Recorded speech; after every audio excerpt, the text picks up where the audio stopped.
just by wandering around with a stick. Believe it or not, this is stuff you should know. You know the podcast with over 1 billion listens. It's now for your eyes, so you can read it. Stuff You Should Know, an incomplete compendium of mostly interesting things, covers everything from the origin of the Murphy bed to why people get lost. Become the most interesting person you know now at stuffyoushouldknow.com or wherever books are sold. My name is Jamie Loftus, and I'm here to tell you about my new show, Lolita Podcast. Lolita by Vladimir Nabokov is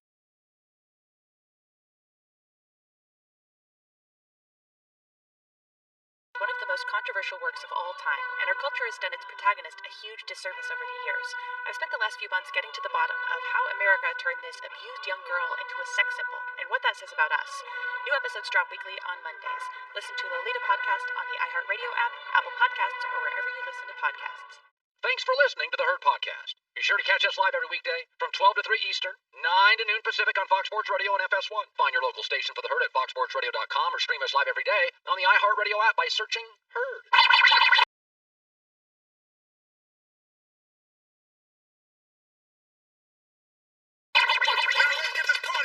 You're listening to Fox Sports Radio. Here we are. What a day. Let's argue. Live in Los Angeles, this is The Herd, wherever you may be. However you may be listening, we're on Fox Sports Radio, iHeartRadio, and FS1. Such a pleasure to be here today. Joy Taylor is joining me. Nick Wright, Joel Klatt today yell at me. How are you, Joy? I'm great. We have our festive winter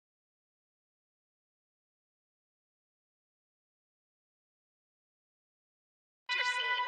Yes. Now, a little snow. Herd for the holidays. Very nice. Our staff does a great job on this. They do. So, I've got a couple of things today, Joy, I want to start my show with. Let's start with number one. The college football playoff rankings came out today, and I don't care that Bama, Notre Dame, Clemson, Ohio State are the top four. Duh. That's why we don't need to expand the playoffs. I've been arguing this forever. There's never been more than really 3 teams in my life that I think can win it. This year, I really don't see... It's Alabama, Clemson to me.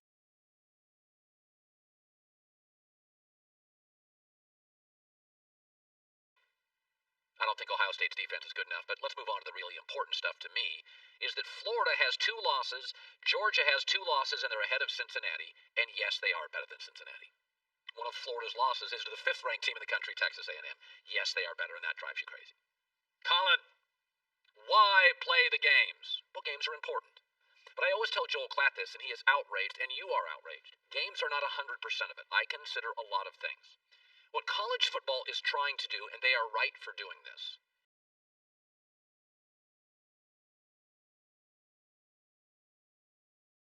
is to encourage the powerhouse schools to put it out there a little. Alabama, go play Oklahoma. Ohio State, go play Oklahoma. Texas, you go play a USC, a Miami out of conference. Put it out there, and we will not punish you. You can lose that game. We're not going to make it all about going undefeated. And that is the right thing to do. Because these schools control 30% of their schedules. And for the betterment of you, the consumer, and me, the media person, and the sports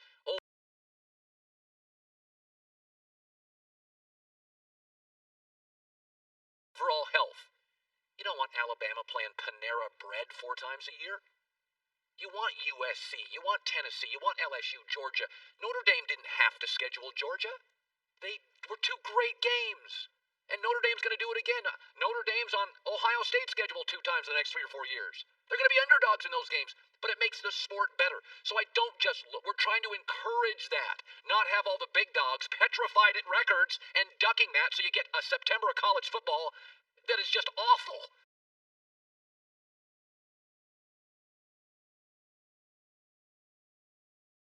68-8. That's the first thing. I want Oregon-Auburn. A couple years ago in the opener, Justin Herbert, Bo Nix. Come on, I'm sitting there Saturday night like, how great is this? We're not even in conference play. The second thing about records is the Steelers had a better record than Buffalo. Who was the better team? The Browns had a better record than Baltimore on Monday Night Football. Who was obviously the better team? Records, and even in the NFL, records don't mean anything. But we know they don't mean anything in college football. The 3 factors I consider have always been this. The games. Watch the games. Do you win most of them? And what do you look like?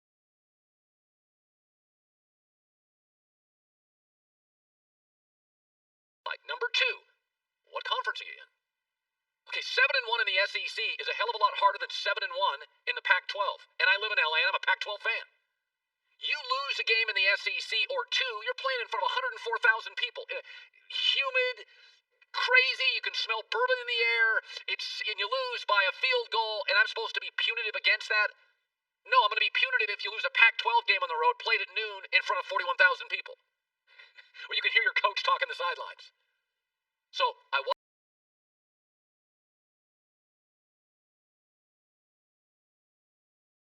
the games. What is your conference? And I also pay attention to what is happening today. It is the early signing day today. What's your personnel look like? Who do you recruit? Cincinnati undefeated. They average 48th best recruiting class in the country. There has not been a national champion over the last couple of decades, not one that I can find, that was not a top 10 recruiting power. That hasn't happened in 20 years. I watch today. Today's big. I watch where all the best high school players go. The kids know who have the better players. They want to play with the better players.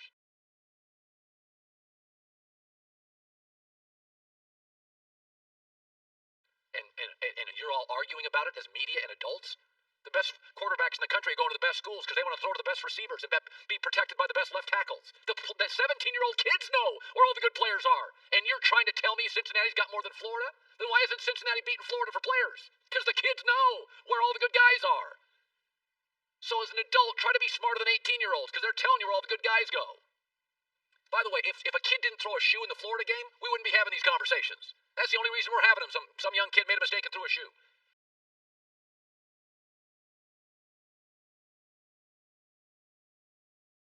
But what we're trying to do in college football is encourage big games. Next 3 years, the Ohio State Buckeyes play Oregon, Notre Dame. Bama in the next 5 years plays Miami, Texas, Wisconsin, Florida State. We want more of that. You can't be totally beholden to records. Hell, you watched Sunday Night Football. The Steelers had the better record than the Bills. Who was better? Easily Buffalo. The Browns had the better record. This is the NFL over the Ravens. Who is better? If Lamar doesn't go out with cramps, that game's not close. You can't be beholden to records. Stop all the whining by the media. 18-year-old kids today are telling you they want to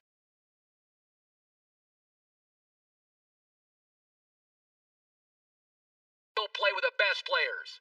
And you're 48 and whining about Cincinnati's record. Grow up. By the way, Cincinnati has 2 great NFL players. They're brothers. Travis Kelce, Jason Kelce. I'm going to go with genetics over the power of Cincinnati football. Stop making arguments that 18-year-olds can figure out. 18-year-olds today are going to the best programs because they want to play with the best players. And the best players historically win the national champions. If you're 48 and can't figure out that Florida's got more good players than Cincinnati, that is a you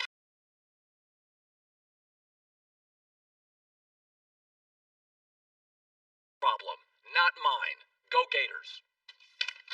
And Georgia. I live in LA and I'm an SEC homer. All right, let me get into this story. There's always this feeling, and I understand, we want everything to be fair. Life isn't fair.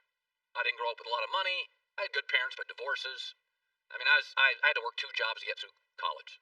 Some kids, their parents are rich. It's not fair. I didn't have any of that money. A lot of kids have the perfect white picket fence family. Family's got money. Kids go to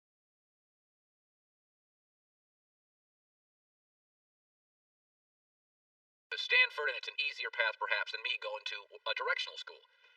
But that's okay. There's the advantage to sometimes not getting that is that you grow some calluses. You're a little tougher. You can deal with it. I wouldn't want to be a trust fund kid. I like my journey. I like my life. I like the struggle. You know, I get off on the pain sometimes. So Giannis yesterday signs the Supermax with Milwaukee, the Supermax contract. And there's a feeling that, oh, this is good for the league. And it does feel more fair. I would acknowledge that. And I do think big picture, it's nice to have some geographical, balance around the country. I like the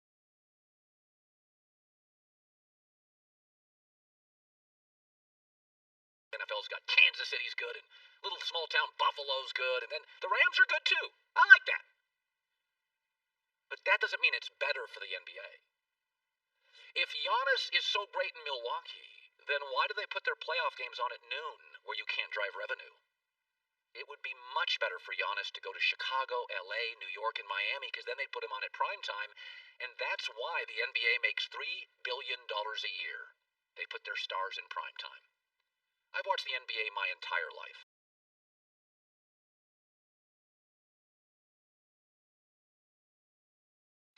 I watched it in the 70s, and not even the 70s, the early 70s, the Lakers with Jerry West, Wilt, and Gail Goodrich. The two complaints about the NBA have always been, the stars have too much power, and they only want to play in the cool cities. Long before MJ made us watch the league, Lou Alcindor left Milwaukee for the Lakers, and it was all good, bruh. It was just fine. The league's making $3 billion a year now, just on their national TV contracts. It doesn't count tickets, it doesn't count parking, it doesn't count food, it doesn't count advertising, it doesn't count suite. The league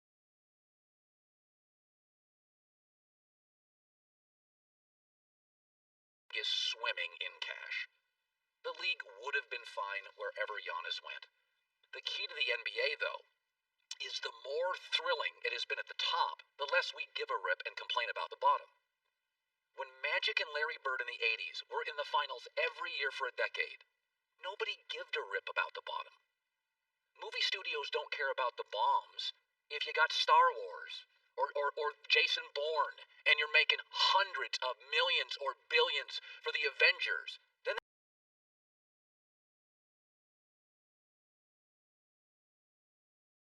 they don't care that a movie lost $23 million because they're making that in a Thursday on the Avengers. And by the way, the NBA has always had a Hollywood feel. Hollywood's a very unique industry, and the NBA in sports is very unique. The power structure is different. In baseball, in football, in hockey, the league, the teams, the owners control it. In the NBA and in Hollywood, Tom Cruise is significantly more important than any studio president, any CEO. In fact, sometimes in his prime,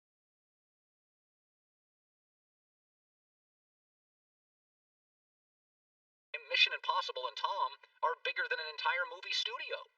They are the profit center. Robert Downey Jr., Chris Evans are more important sometimes, some years, some decades for a movie studio if you can carry that kind of weight. So there's no argument here that Giannis, the league, would have been in deep trouble since the 70s. Lou Alcindor, Wilt going to the Lakers, Lou Alcindor going to the Lakers, Shaq going to the Lakers. You whine the whole time about, the league. And then we get an MJ or a Kobe or a LeBron and a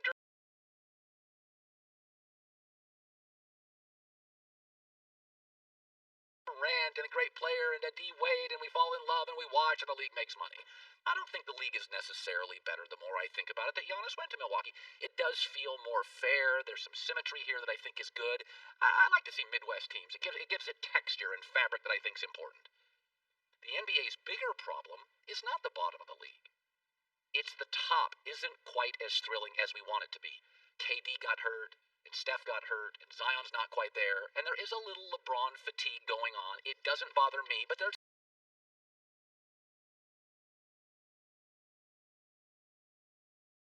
a little LeBron fatigue, the downside of a guy that seemingly is going to play for a quarter of the century and probably for 2 decades be the best player. But the idea that the NBA would have been in trouble if Giannis went to Miami or LA, no, it wouldn't. They'd make more money off it. This league's never been driven by the bottom. Hollywood's never been driven by independent films. It's driven by the Avengers, it's driven by Star Wars. I know, the critics roll their eyes at it. The critics roll their eyes at the Avengers and The Rock and the superhero movies. It's what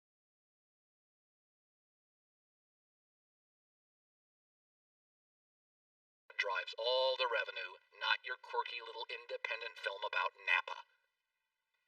Or Paris. That's not what drives the industry. All right. James Harden. I mean, seriously? Get on a treadmill once in the offseason? I don't know. So I saw something yesterday with James Harden and another story out about James Harden. I got this thing. This is from Tim McMahon. What a circus!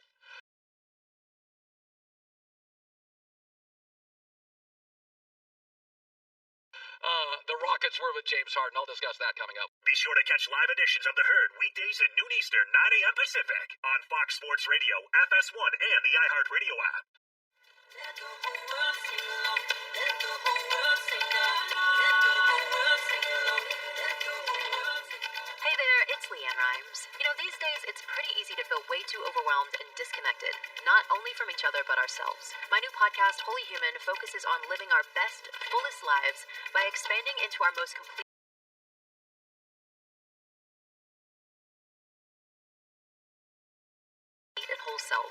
I'd love you to join me as I sit down with people who I've found to be some of the world's most inspiring and enlightening motivators, healers, and wise souls. Together, we'll make more sense of this crazy existence we all share, ourselves and each other. Listen and follow Holy Human with me, Leanne Rhymes, on the iHeartRadio app, Apple Podcast, or wherever you listen to podcasts.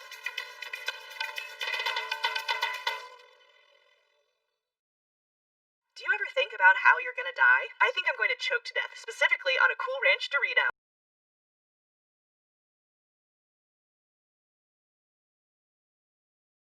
I'm definitely slipping in the shower. I'm for sure gonna die taking a selfie. Anyway, hey, I'm Gabby. I'm Taylor. I'm Nika. And we're the hosts of a new podcast called Cadaver Gals. We're just three fun and flirty gals talking about all the fun and flirty ways that people expire. Like how 3 people died because of a poodle. And how you shouldn't trust your ex-boyfriend to help you get rid of a body.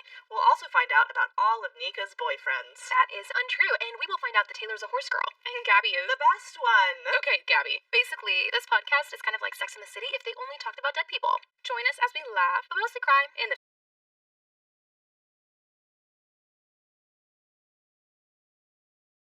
face of death. We'll also learn how to grow as people through the power of friendship. So listen to Cadaver Gals for your weekly dose of chaos. Cadaver Gals is a production of School of Humans and iHeartRadio. New episodes out on Wednesdays. Listen to Cadaver Gals on the iHeartRadio app, Apple Podcasts, or wherever you get your podcasts. Casper.com. Life-changing comfort. Only a Casper mattress. Makes you feel the way they do. 1,500 perforations. Cooling system when you sleep.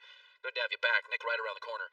So I'm not going to make fun of James Harden's puffiness that showed up on the internet. He is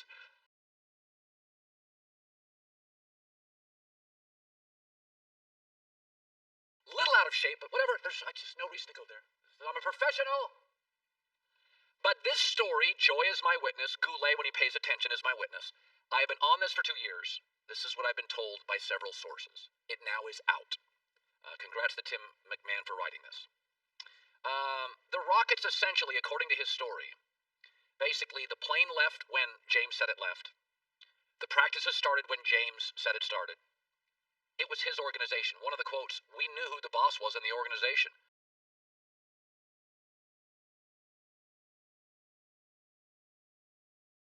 It's just part of the deal. The players, coaches, GM, the owner, they all knew it. It goes on to say, Westbrook wouldn't tolerate tardiness. Nothing ever starts on time, said a former Rocket staffer. The plane's always late. The bus is never on time. It's an organized AAU team. Westbrook would bark, start the film, start without him. D'Antoni would say, we have to restart it when he gets in here anyway. This is what we've been saying for 2 years. There's an imbalance in the organization. Harden controlled everything. Practice times, film session times, when the plane took off. Often late because he'd been partying. This, folks, is why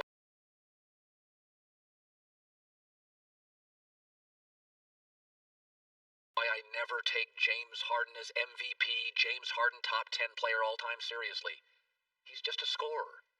That's the minimum in the NBA. LeBron, Kobe, Shaq, Larry Bird, Kevin Durant. Scoring's the minimum. If you can't score in the NBA at a high level, you're not a star. That's the minimum. Then I'm looking for reliability physically, leadership, elevating others, an adult. Listen, if it was just about scoring and getting a bucket, I could make an argument. Kevin Durant, for the last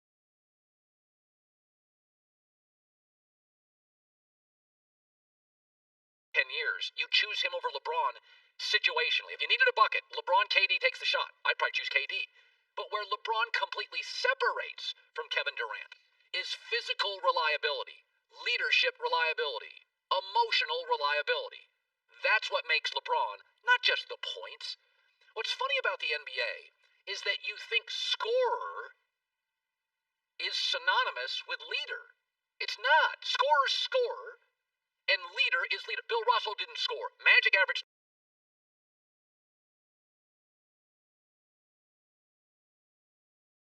19 a game. It's not. We just think they're the same. Oh, if you score 30 points, you're the leader of the team. No, you're the best shooter. Every decade of my life, I've been watching it since the 70s. Wilt Chamberlain was never a leader. Jerry West led the Lakers. Wilt scored 100 points. Wilt was never a... Barkley was a scorer. You wouldn't know who was the best leader. Clyde Drexler was a scorer. You go every decade, you've got a guy that's a scorer, and we just say, oh, he's the leader. That's not the way it works. Now, it does often. LeBron, MJ, Kobe,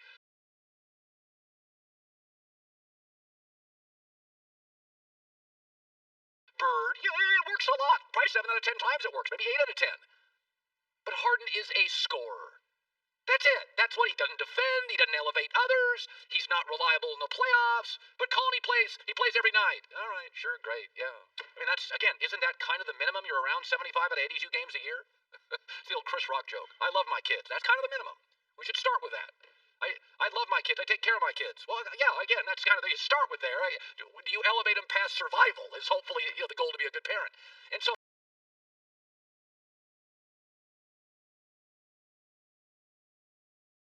this is why I've never really taken Harden seriously. He's a scorer. Maybe I've been watching that too long. I'm cynical, but he's just a scorer. He's not a leader. I'm not building my franchise around him. I'll make him my two. It's like there's Anthony Davis has a little bit of this. Anthony Davis has never shown us he wants to be the leader. He wants to go to the arena, get his points, play some defense. More a complete player than Harden, but this thing that they're synonymous. They're not. Some guys just fill it up, and that's all they do. Joy with the news. Turn on the news. This is the Herdline News. Jalen Hurts rushed for 106 yards in his first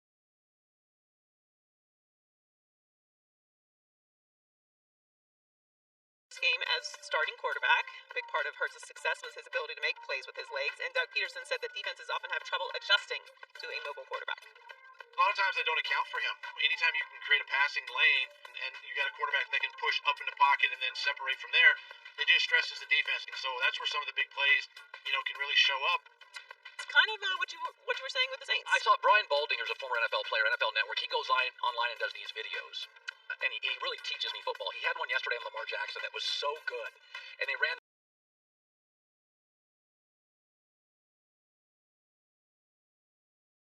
this play twice.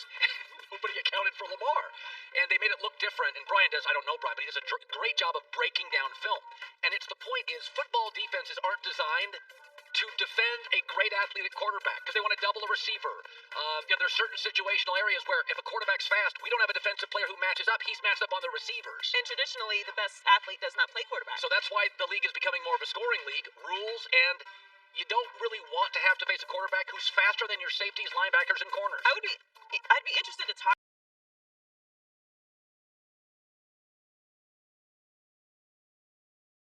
to some defensive coordinators who, moving forward, what is the plan for that? Because this is just a trend that's going to continue. The best athlete is now playing quarterback. Well, you know what the plan is? When they're out of the pocket, hit them a little late, and hopefully psychologically they get tired of running. But by the way, that does work. They penalize them for that now, too, so it's very risky. Yeah, it's risky. But one of the propositions is make sure you add a little elbow. Do that 4 or 5 times. Put a little fear in them. Yeah, after about 3 years, guys are like, I'm going to stay in the pocket. I mean, there's really no way to stop it if it's done efficiently. I mean, no, we tried to keep Talib yesterday. It's like, it's just...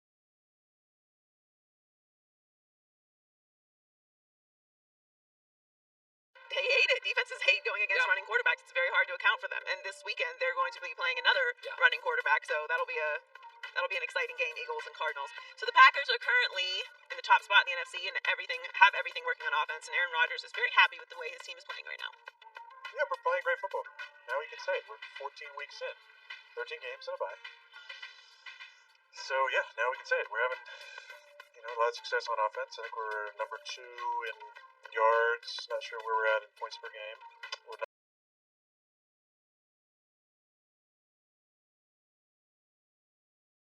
number 2 in third down percentage. Number 1 now in red zone. You ever know someone who, is the worst person to be wrong around? Feels like if you say something and Aaron Rodgers knows you're incorrect, you're gonna get the most calm undressing by Aaron Rodgers. You're bragging about something and then you're like, well, you also wrong and I gotta run into this guy tomorrow. Aaron also has this thing where he wants you to think he's cool and doesn't care about stuff, but he went on to talk about the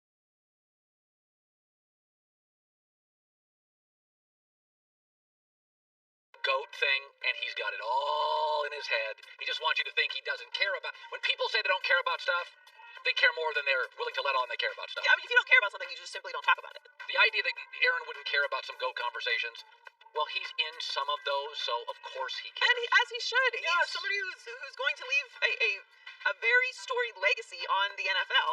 Of course he's thought about it, and he's right. They are playing good football. I just love the way he talks about it. It's like, I would hate to be bragging to Aaron Rodgers about something and then find out later I was wrong.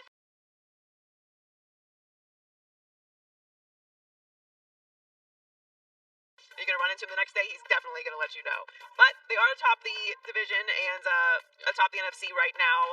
The NFC playoff picture is kind of interesting because the in the hunt teams obviously we're not taking seriously at this point, but Vikings and Bears well, no one's the really top of it's them. too good to take them seriously. Yes, exactly. The Seahawks, Bucks, and Cardinals are in the wild card positions right now with a little bit left to play, and obviously Rodgers is having an incredible season. Now I would say this: I think you really have to take the Seahawks seriously. I was texting with a member of the Seahawks last night, not going to give it out, and he said, "We're getting healthier. Watch out." Yeah, they're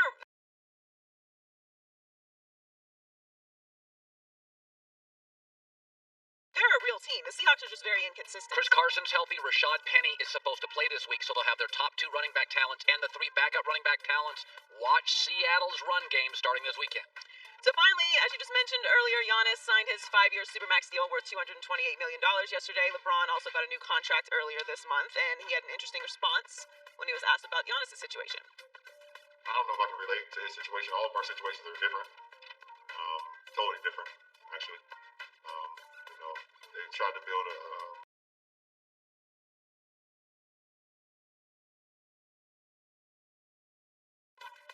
something great for him, and obviously they did enough to keep him there.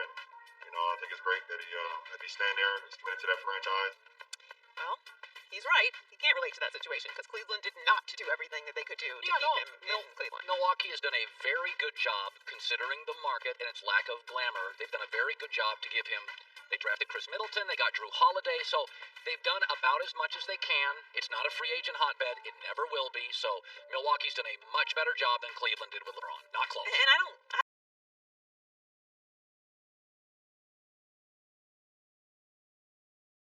don't look at Milwaukee as an organization the same way as Cleveland. No, Cleveland's like this Loserville. functional organization for a very long time. Milwaukee's just had limitations based on market, like Utah.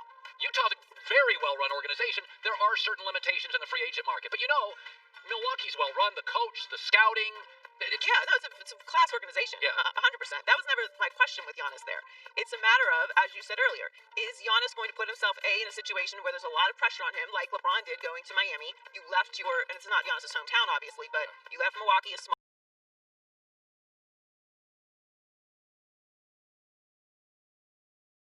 market, to go to a bigger market. That's going to add pressure to your career. Like, you then have to win. Really, if he never wins a championship in Milwaukee, is anyone really going to blink an eye? No, he's just going to have a great career. Yeah, enjoy the news. Well, that's the news. And thanks for stopping by. The Herd Line News. My buddy Nick Wright, brought to you by Mercedes-Benz, the best for nothing every Wednesday at this time. So I said this earlier, the Onyx extension. People say, oh, it's better for the league. I could make an argument. You put him in Miami. The NBA puts him in prime time. It gets massive ratings. It's not better for him to play at noon in the bubble on the playoff. And the league is telling you nobody cares.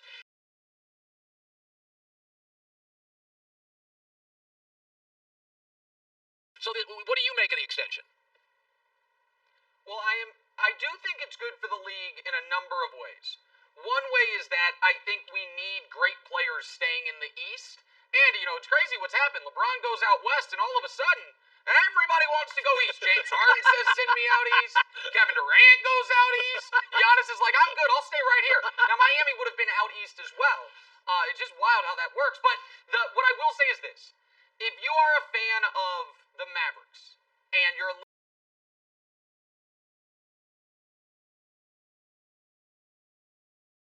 little nervous about Luka, even though I don't think you should be, or the Pelicans, and you're a little nervous about Zion, or Charlotte, if Michael Jordan ever drafts a great player, which he probably won't, you're happy about this. You're happy that, you know what?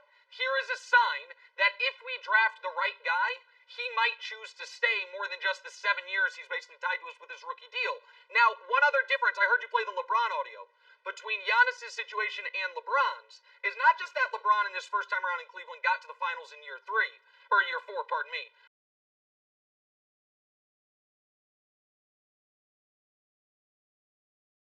But it was also, LeBron lost at conference finals when he averaged 39, 8, and 8.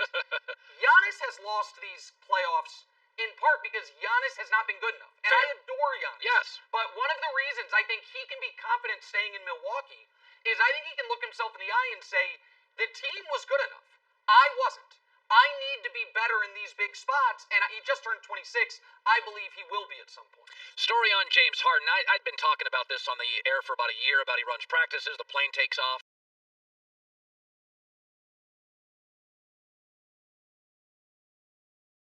Forget the fact that he came in a little puffy. What do you make of the culture that really was so beholden to his every whim? To me, that doesn't feel like a championship culture, Nick. Yeah, I get that. I also think that, and I know this is in the article, but I believe it to be true, they were, with that culture, a Chris Paul tweaked hamstring away from winning a championship, from beating one of the most talented teams ever put together, the Steph Clay Warriors. But I think that the Rockets made a trade-off, which is,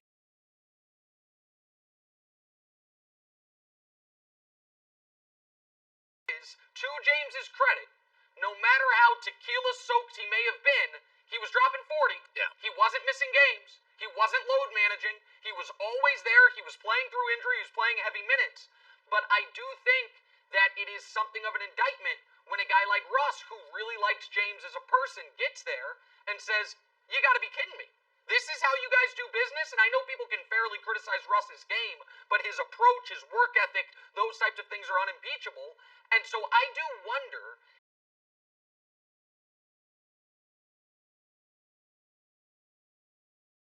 if he gets his wish and he gets traded, that team is not going to be as beholden to him. Like, let's say he were to get his wish and get traded to the Nets, which I don't think is a realistic possibility, but say it happened. That team is beholden to Kevin Durant, not to James Harden. And so I do think there might be a be careful what you wish for aspect with James moving forward, as far as he has it about as good as anybody can get it. Yeah. They pay him the most money they possibly can. They let him pick damn near pick the coach, certainly pick his teammates, and pick the practice and flight schedule. It's not a bad gig, similar to the one you have. Let's stop with that. Okay.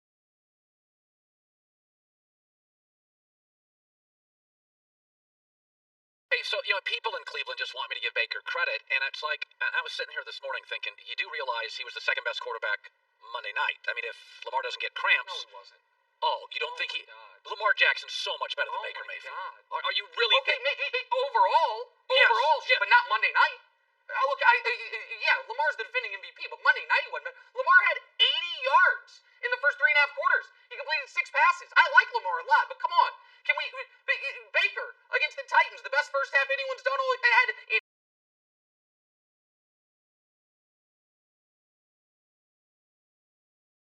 against any team all year. Follows it up against the Ravens. They score 42 points. He scores 3 fourth-quarter touchdowns, a go-ahead touchdown, and then a drive in the final 2 minutes where his only flaw was he scored too fast. 47 seconds down the field. Like, come on, man. Come on. By the way, Colin, listen to this. Baker was really good. Listen to this. Yeah? AFC alone. Just the AFC. You're the GM. AFC, for the next 5 years, Mahomes, just answer, we gotta get, Mahomes or Baker? Yeah. Josh Allen or Baker? Mahomes. Justin Herbert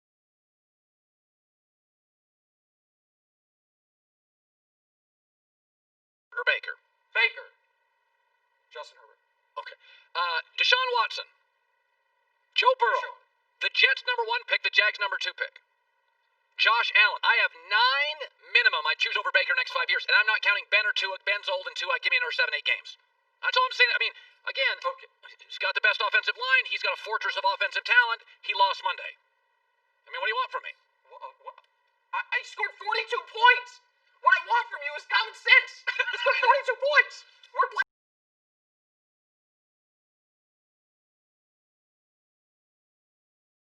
Him? Okay. Hey, hold on. And you said Josh Allen. Are we going to be able to talk about the Bills? Are we going to be able Okay, to... let's do it right now. Let's segue to this. Is that I have never bought into this nonsense with the record. By the way, I have been saying last 6 weeks, Pittsburgh's not that good. I don't care they're undefeated. And by the way, I said last year with the Patriots, end of the year, I'm like, they're not good. They're the slowest team in the league. Right now, this morning, Buffalo is better offensively in the red zone. Buffalo is better defensively. Buffalo's getting fewer penalties. Buffalo is trending better. Then who? Than Kansas City. Then who? Better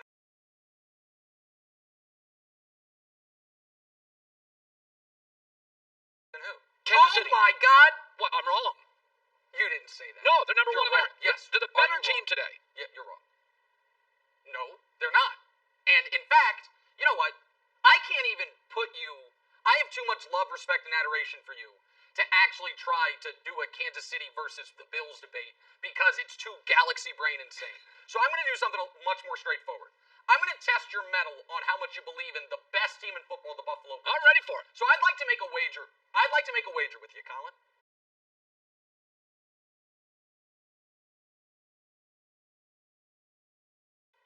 Let's set the Bills' playoff victory over-under at 1. Meaning, if they win 0 playoff games, I win. And if they win 2 or more, you win. 1 is a push. That would be the stakes. I only win if they don't win a single playoff game. You win if they get to at least I guess it would be the conference championship game or further. Do you agree with that terms, and then we can discuss stakes? I agree with those terms. Does that seem fair? Yes. Okay. I'm so glad you said yes. So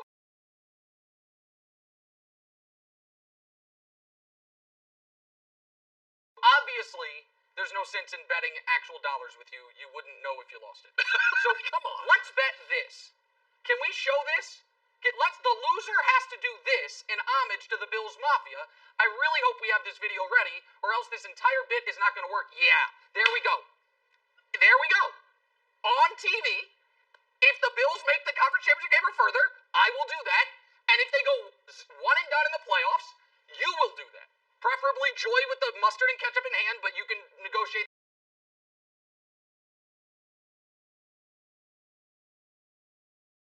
that on your own. You can wear the goggles they wear in championship celebrations. That's the wager. Are you in? Well, first of all, I think this feels like a zany FM radio bit. I would have to do it the last 2 minutes of the show, obviously. Obviously. Am I willing to go here? No, Nick. I think you missed the bar on the audience. That is not a Colin Cowherd thing. I would do that. Joy. I mean, I'm not. I don't want any part of this bet. Okay, your premise is you don't think I have the courage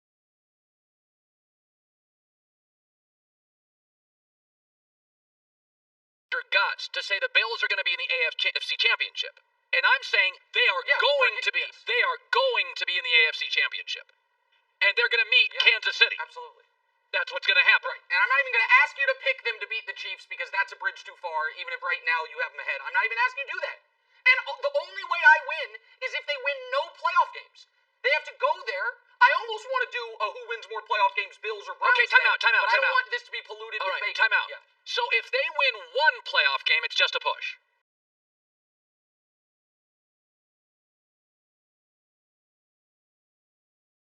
Yeah, you don't have to. It's a push. Okay, you're saying they're going to win none, and you have to do that. Correct.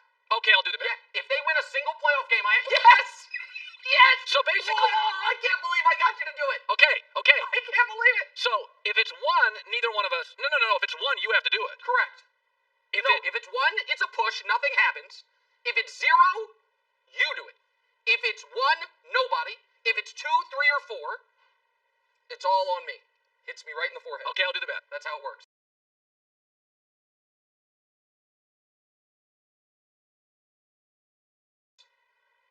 So right now, Buffalo... Look at Joy. Joy's so mad.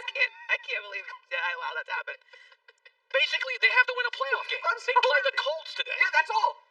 That's all. I mean, That's all they gotta do. I tend And to lean Colin, towards I Nick will- on this. I'm not fully sold on the Bills. I think they're a great team right now. They are a great team, but Okay, I'm I'm so happy.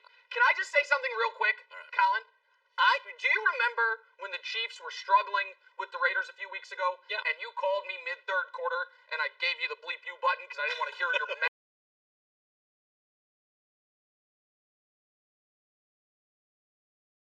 I am going to FaceTime you the entirety of the second half of a Bills playoff game when you realize, oh my God, I have trusted Josh Allen for my dignity and reputation. You're going to be watching Josh Allen throw behind-the-back laterals and try to throw left-handed passes, and you're going to say, every decision I've ever made in my life has led me to this point. Mustard being sprayed in my eyes. All right. I'm so happy right now. All right, Nick Wright. Yes. I gotta be honest with you. Talk to you later. Can I talk to you later? Look at it. That's going to be Colin. Yes. I need I'm so Buffalo happy. to beat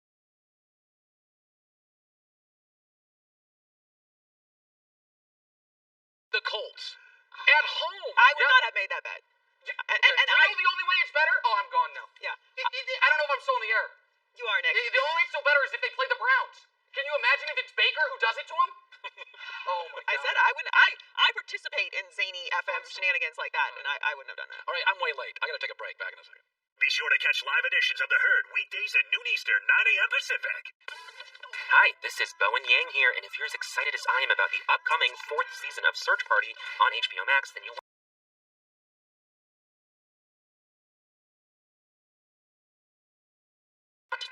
Search Party, the podcast. I'm sitting down with the creators and stars of the dark comedy to delve deeper into the disturbing world inhabited by Dory, Drew, Elliot, and Portia. And to help us discuss Search Party's most prominent themes, we're inviting a very special celebrity fan to join each chat. Folks like Paul Scheer, Vanessa Bayer, Busy Phillips, Taryn Killam, and Carrie Brownstein, among many others. I couldn't be more excited to talk with these folks about one of my favorite shows on TV, so join us as we review classic moments, share behind-the-scenes anecdotes, and analyze the complex characters and unpredictable plot lines that make the series oh so much fun.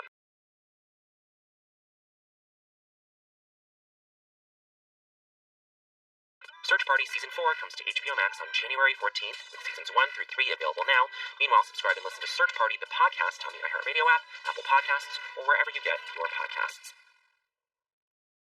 Nearly 600 years after the invention of the printing press, the most important book in the history of the world has arrived. That might be overstating things. Stuff You Should Know, an incomplete compendium of mostly interesting things. It will change your life forever. Well, that's not necessarily true. Most scientists agree that Stuff You Should Know, an incomplete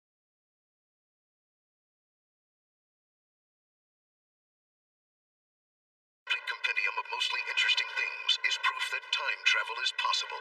Because that is the only way to explain how a book this impressive was possibly made. What? Stuff You Should Know, an incomplete compendium of mostly interesting things, will regrow hair, whiten your teeth, and improve your love life. That's just not at all right. Well, the love life part maybe, if you find someone who thinks smart is sexy. Stuff You Should Know, an incomplete compendium of mostly interesting things. Available now at stuffyoushouldknow.com. And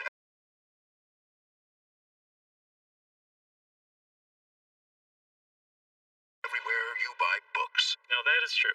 I'm not really a bit guy. I used to work at a network with a morning show. It was like a bit show, and I'm not like into bits. But if the Buffalo Bills win one playoff game, I think they're arguably the second best team in the league. I watched them dominate the Rams. I watched them dominate Seattle. I watched them dominate Pittsburgh. I watched them dominate the Raiders. To me, that is arguably the first or second best team in football. They have to win one playoff game, and if they do, It's not so much that they have to win one playoff game. It's that if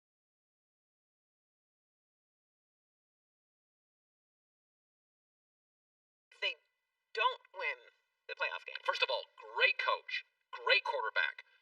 Their defense concerns me, but they'll be playing in Buffalo. The stakes concern me, not the bet itself. it's the stakes that concern me. For the record, on the Baker Mayfield thing, even when you compliment Cleveland, they have such low self-sports esteem. They can't figure it out. Cleveland has either the first or second best offensive line in football. I think it's the best. Colts are second. That's a compliment, Cleveland. With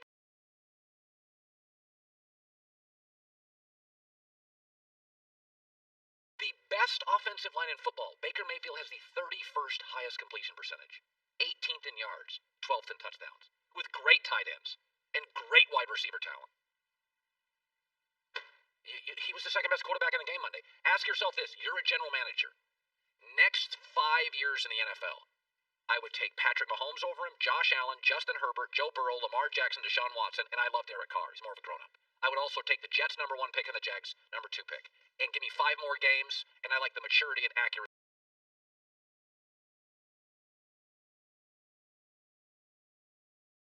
of Tua.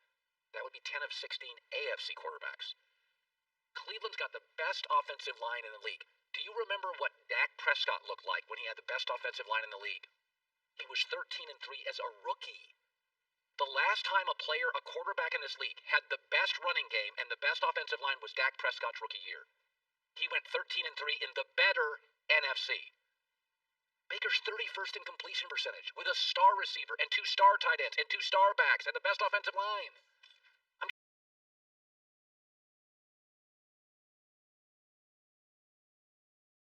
just saying, I don't see this. He is Case Keenum with a better arm. He's capable. Case Keenum won 11 games 1 year. It's not a bang on him. But the last time we saw the combination of best O-line in football and best running game was Dak as a rookie. It was 13-3. So right now they're 9-4. So, and you know, it's not a knock. I really honestly, sometimes I'm like, it's not a criticism. Cleveland is built around Kevin Stefanski and this O-line. That's what they are. And by the way, I like the running backs, but Nick Chubb couldn't do anything. This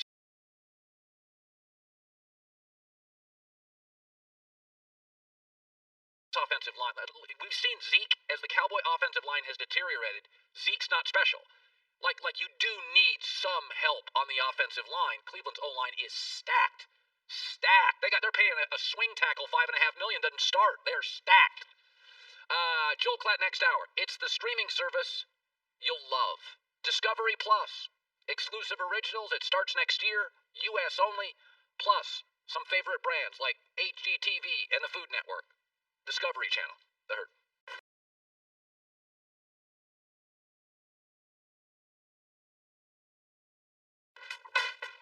Hi, I'm Megan Gailey. And I'm CJ Toledano, and we're the hosts of The Greatest, a sports podcast that invites your favorite personalities on to rank and debate who and what really is the greatest. We've even had NBA Hall of Famer Reggie Miller on to ask him what are the greatest Reggie Miller moments. We are forever linked. I'm honored to be on this podcast. Thank you guys so much. Again, for people, if you guys don't know who these two are. Reggie Miller is also my best friend. Sure. Listen and follow The Greatest on the iHeartRadio app, Apple Podcasts, or wherever you listen to podcasts. About a Girl is a new podcast about the women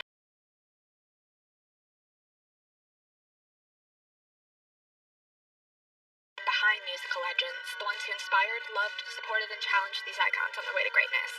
These are 12 incredible, influential women, without whom the landscape of popular music might be very different. It's hosted by me, Eleanor Wells, and executive produced by Jake Brennan of Disgraceland, 27 Club, and Blood on the Tracks. Subscribe now in the iHeartRadio app, Apple Podcasts, or wherever you get your podcasts. We are back and black on the Black Effect Network. Hey y'all, it's Tamika D. Mallory and My Son the General. That's me. And Street Politicians is the podcast for the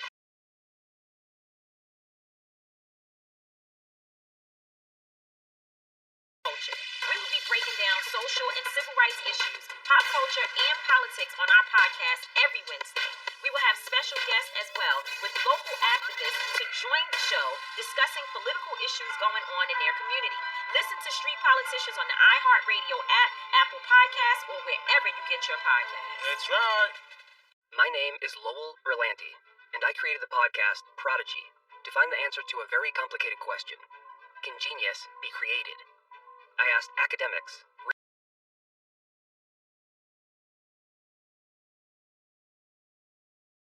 researchers, scientists, and the prodigies themselves to gain a better understanding of intelligence, skill acquisition, and expert performance.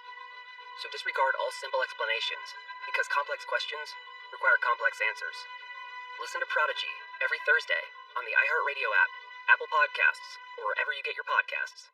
Thanks for listening to the Herd Podcast. Be sure to catch us live every weekday from 12 to 3 Eastern, 9 to noon Pacific on Fox Sports Radio and FS1. Find your local station for the Herd at foxsportsradio.com or stream us live every day on the iHeartRadio app by searching Herd.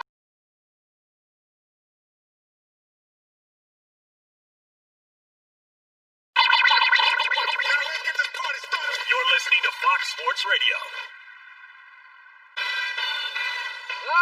Here we go.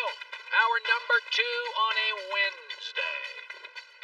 Zany Bits is what we do. Live in Los Angeles, it's the Herd, wherever you may be and however you may be listening. Fox Sports Radio, iHeartRadio, FS1.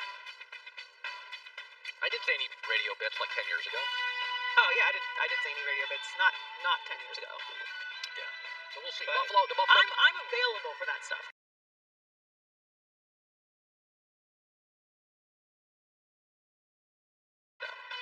You are, America's media icon. I know, it's true. Well, Howard Stern has done radio bits. Conservative radio feels like one big bit. They're just making stuff up. It's like a never-ending SNL skit. I'm so concerned about it that, I honestly, if you did lose this, which it is on the board because I tend to lean towards Nick as far as the Bills take goes, I might volunteer as tribute just so that video doesn't have to be on the internet of you. That's how much respect I have for you, Colin. All right. Well, that's nice of you.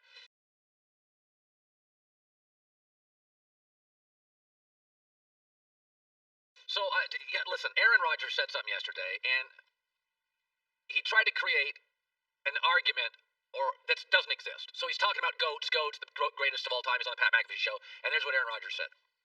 There's way too many people labeled the GOAT, or this guy's the GOAT of this guy's the GOAT of that. It used to be greatest of all time is one person, right?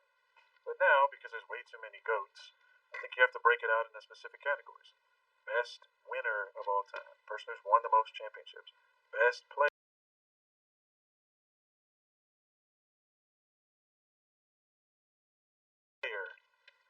which involves talent and ability and what you did with it. Most talented player, That'd probably be you. best thrower of the football. Like, That's probably you. there's all these different ways you can break that out.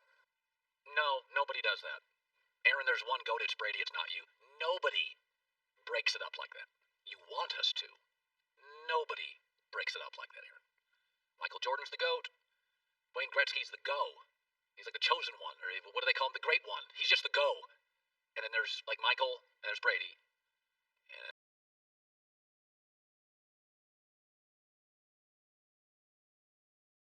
then there's Gretzky.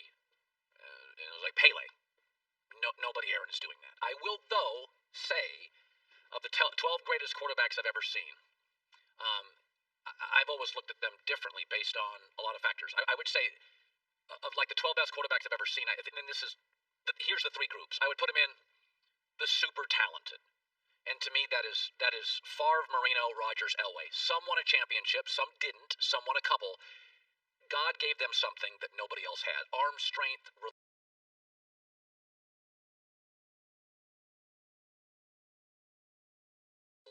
It's just different looking.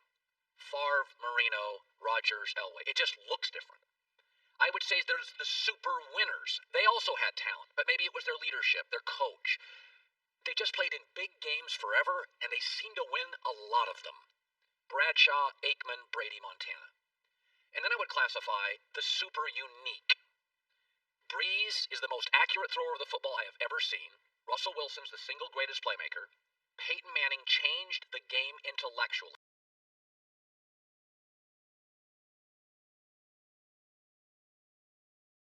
He was a coach on the field. And then Steve Young was a precursor to Russell Wilson. They're just unique. They may not have all the championships. They don't have the raw talent of Marino. They're maybe not as, but there's something there. It's a little talent, a little leadership, a little winning, and I've never seen another quarterback I compared to Peyton. Ever. It's just the way he played. Now, I will say this. Patrick Mahomes is the only quarterback I've ever seen that could be in all three of those. He's it. Not saying he's going to be.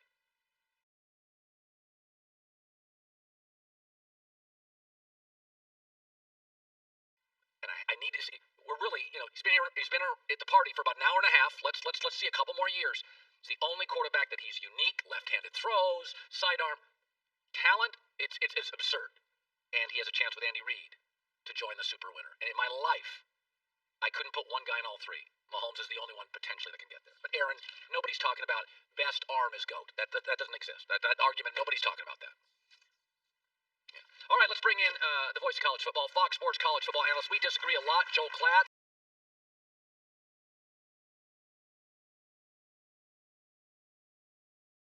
This week they got a great game. Northwestern and Ohio State Saturday at noon. The great Gus Johnson, Joel, and Jenny Taft, Big Ten Championship Fox, joined to Colorado as a preferred walk-on, meaning of the walk-ons, they liked him a little more, not much. It's true. Okay, so How you doing? I'm doing fantastic. Great. I was listening to you earlier. Yeah, spreading a lot of gospel. Well, there's a lot of wrong. Here we go. But let's talk about this. Let's find agreement. You would acknowledge that a one-loss SEC team and a one-loss Pac-12 team, if I had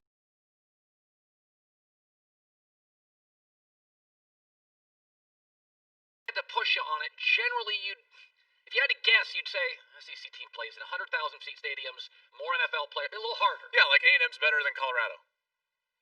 There you go. Okay. I acknowledge and agree. So we acknowledge all things are not equal. Sure. So there is a threshold in which I would put Cincinnati ahead of Florida. But because of the SEC and the players, it's 3 losses, not 2. If a kid doesn't throw a shoe, I feel so bad for that kid. We're not even. I mean, I don't. He chucked the shoe. We're not even having the argument if not for a kid throwing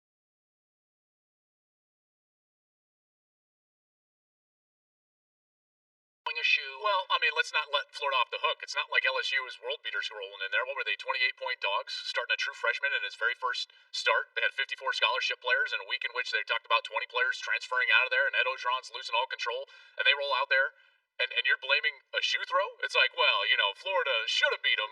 Save for that shoe throw, they shouldn't have been in that situation. They're supposed to have a Heisman frontrunner in Kyle Trask. Do you want to see Cincinnati play Alabama? It's an interesting pause. Yeah, I mean, I'm not sure.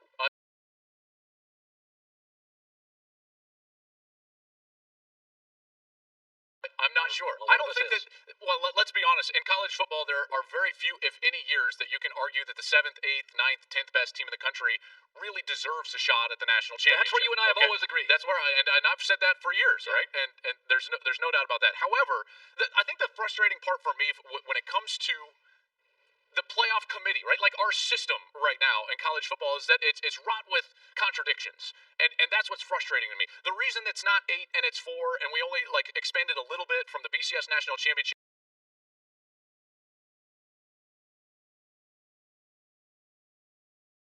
to now a 14 playoff was several reasons, but really mainly two. We wanted to maintain this unique and important regular season. We couldn't play extra games in December's during finals week. That's crazy. And yet, here we are this week. And last night, the committee basically told us that regular season games don't matter. Whether you win or lose, we're just going to put you wherever we think you should go. I think you're over. They're saying they matter, but as How I've do they, said, but hold on. they're not everything. How do they matter if Louisiana beats Iowa State by multiple touchdowns, Coastal Carolina beats Louisiana,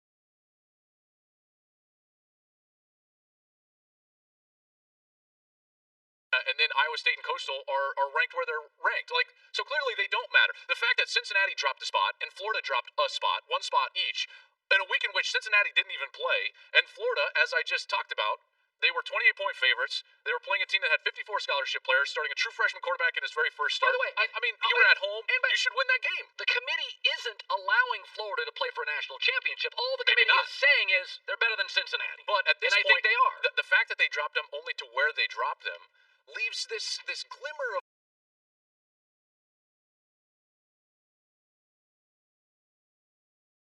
like, well, if they were to beat Alabama this week, wouldn't they potentially be in the playoff? So they're leaving these little avenues. But the contradiction from the committee, if we're going to just say, hey, the regular season doesn't matter, like the committee told us it didn't matter last night, then let's expand the playoff and really start watering down the regular season, which is what an expanded playoff would do. The other one was like, we can't play during finals week. I'm sorry. My watch says December 16th. Anybody else? Like, I haven't heard a syllable from anybody as it relates to these players this year because of COVID playing right through finals week.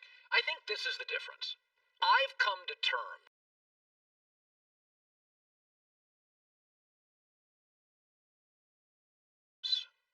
with, I can compartmentalize stuff pretty well. Like, NBA is a star-driven league. I accept some nonsense from star players saying, plane leaves when I get there. This is part of the NFL's more structured. I come to terms with college football. Okay. That we know the NFL GMs tell us, the high school recruiting rankings tell us, the best players are mostly in the South. I have a history of 15 years of them dominating these games. So I always give a pass to the SEC. Now, I am called an SEC homer. Funny, I work at the network that doesn't have their games. I was called that forever, and now I've always just said, in college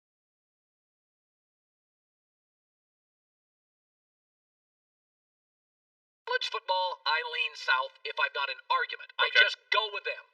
Because that's what history regardless of what the games suggest. Well, the games suggest. So you're telling me that you really want recruiting rankings to matter, right? Like, for you, that's a big deal. Here's a good way to say it.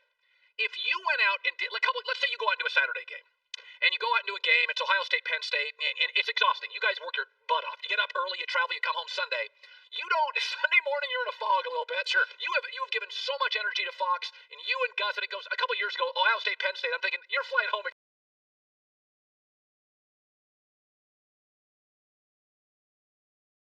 exhausted. It was so. Sure. What I am saying about the SEC is when you play SEC teams, you have more injuries.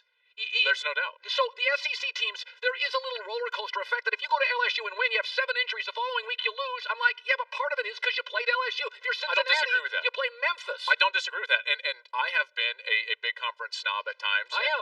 And self-proclaimed. I'm a snob on that stuff. But it's fascinating to me because I still don't, I just want to push back on like recruiting rankings need to matter for how we crown a champion.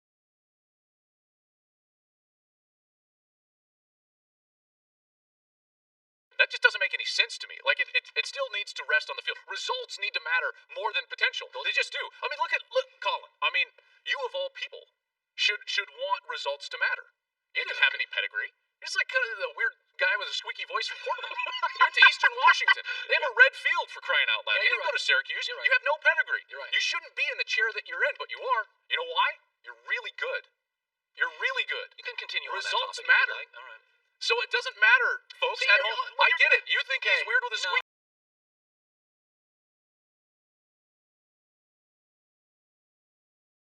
squeaky voice? So, I do too. So he played to my vanity. This is the manipulative nature of Klatt. So he wins I this just think it's a solid argument. It's a philosophically sound argument. Okay, You are Iowa. Oh, that was beautiful. Good hell, folks. don't go there. But you I'm are. not Iowa. You are. Colin is Cincinnati. That's the beauty of this. So that's why I'm shocked at You know your what? own But I hate opinion. myself a lot. No, you shouldn't hate yourself because Self-loathing. results matter. I hate myself results a lot. matter. Okay, let's go to this. There could be some guy from Syracuse sitting in your, he could be a former Hall of Famer, all the talent in the world. You get results. I stepped on his neck years ago. Yes, you did.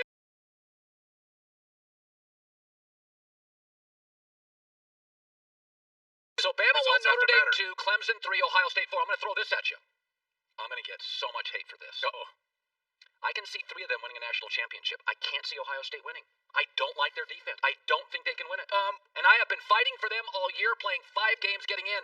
Well, I think they should get in. They're clearly one of the 4 best teams if that's the criteria we're going to use. I think Notre Dame could pound the football, run the clock. Now, I think It's Alabama. a game I'd love to see. So I think Alabama's going to win. But if Alabama played Clemson in the opener with Trevor Lawrence, they could lose. Of the 4 teams, and I think they deserve to be in, I think Ohio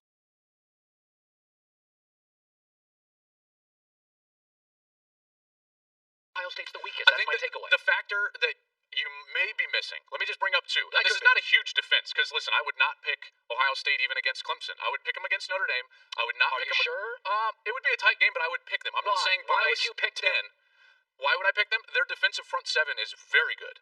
Very good. Maybe as a front 7 even better than last year, although they don't have the individual greatness like Chase Young. As a unit, they're very good. Veteran, their linebacker core, their defensive line. And then, this is the one thing, and again, this is where maybe you're contradicting yourself. You love the best player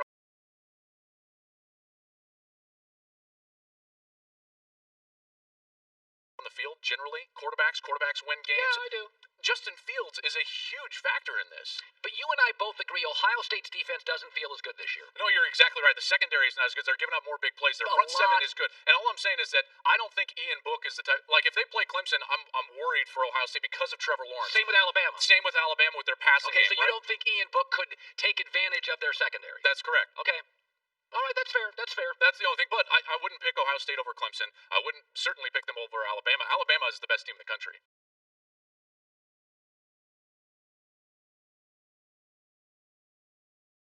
Yes, they are. I want to throw something at you. When you love something, you want to see it right. It's like our kids. Yeah. You know, and you give them advice, and it's always, they may not like it, but your heart's in the good place. Sure. So I love college football, but I'm going to throw, I think Joy and I would both admit, can we hire a CEO of the sport? Oh, so I'm with you guys. Not balkanized and everybody's doing their By own. the way, after Saturday, I'm free. So, well, I mean, like in broadcasting, we have the FCC. You have to be governed. But this is the difference. An overarching governing entity. The difference between UFC and boxing, why the UFC exploded was they had Dana White. That's right.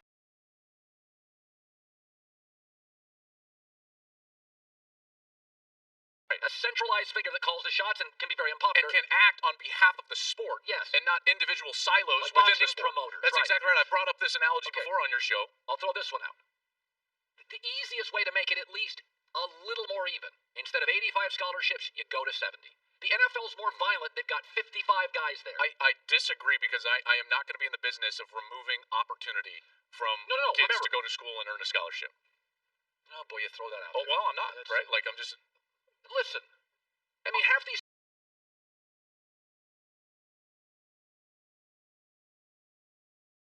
sports are getting cut. What about the volleyball player at Blankety Blank? Well, that's one of the reasons why it was so important to play football in the first place is because without football's revenue, you can't have all the ancillary sports. So if you want the intercollegiate model at all for opportunity for men's soccer players, female lacrosse players, volleyball, swimming, if you want those people to have opportunity in college to further their life and have opportunity, then you need college football. Okay, what I'm saying, though, going from 85 to 15, your initial impression is it's fewer kids getting scholarships. What I'm saying is they're more spread out. It may hurt the walk-on because we don't need you because more of those kids are going to go to your non-traditional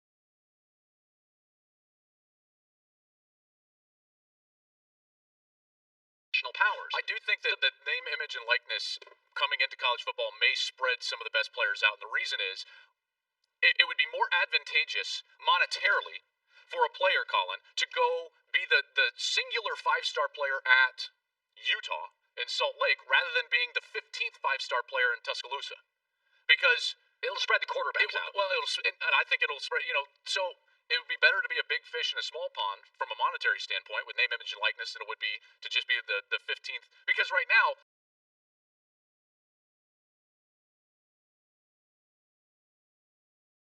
The talent is all at the top. The playoff has pushed all the talent to the top. Like, it's today's early signing day period. Look at the class that Alabama and Ohio State are signing. It's absurd. And I consider that when I look at rankings. No. It's your personnel. Colin, again, you have zero pedigree. You went to a school with a red field. And you are a weird guy from Portland. You are Cincinnati. This is like, you should be rooting for results over potential. Yeah, but there's a reason I played the lottery. I wanted to be powerful. I hated being Cincinnati. I like being Alabama in my field. But the problem with your argument is that you're not providing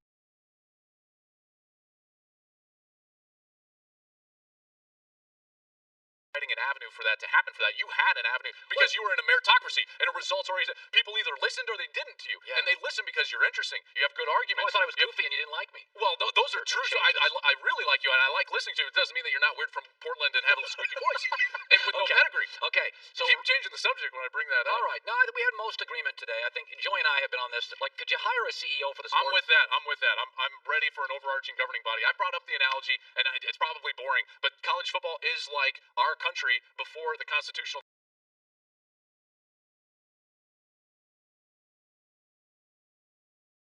Convention. We just had like 13 colonies not adhering to international law or so on and so. We needed an overarching governing body, and we got an overarching governing body, and that's what really took things off. That was boring. I thought it was educational. I feel smarter having listened to that. Constitutional Convention. Happens once about a month, maybe, but nonetheless, I appreciate I'm just glad that you're in a results-oriented business. Okay, Ohio State, you can't get the score. I understand you guys. I like Ohio State by about 10 over Northwestern. I think the best academic school, the best football school. It will be competitive. Two great coaches. There you go. Northwestern's a good defense. I will tell you that. And I really like Pat Fitzgerald. Who doesn't? He's one of the best coaches in America, any level. And by the way, not about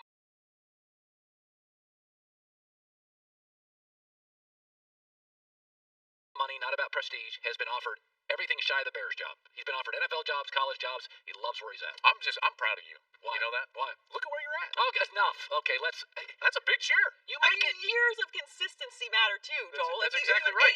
For every single make it year, sound like I was over ripped. 15 years. His results. He got results, Joy. He makes it sound like I was raised by otters. I had parents. You were a doctor as a dad. An honor student mother. My sister's bright. Yeah, not like some. Just saying, you went to Eastern Washington. It's the Harvard of the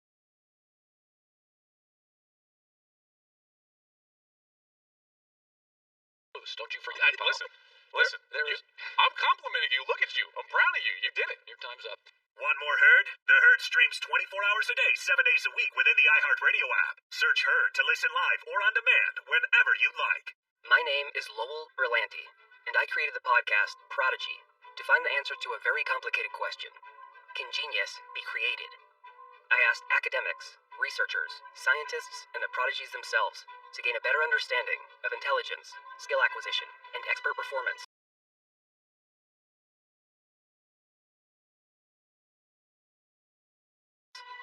So disregard all simple explanations, because complex questions require complex answers. Listen to Prodigy every Thursday on the iHeartRadio app, Apple Podcasts, or wherever you get your podcasts. Do you ever think about how you're gonna die? I think I'm going to choke to death, specifically on a Cool Ranch Dorito. I'm definitely slipping in the shower. I'm for sure gonna die taking a selfie. Anyway. Hey, I'm Gabby. I'm Taylor. I'm Nika. And we're the hosts of a new podcast called Cadaver Gals. We're just three fun and flirty gals talking about all the fun and flirty ways that people expire. Like how 3 people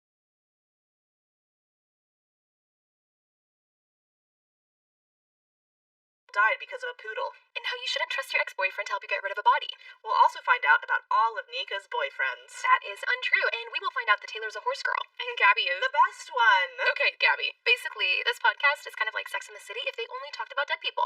Join us as we laugh, but mostly cry, in the face of death. We'll also learn how to grow as people through the power of friendship. So listen to Cadaver Gals for your weekly dose of chaos. Cadaver Gals is a production of School of Humans and iHeartRadio. New episodes out on Wednesdays. Listen to Cadaver Gals on the iHeartRadio app, Apple Podcasts, or wherever you get your podcasts.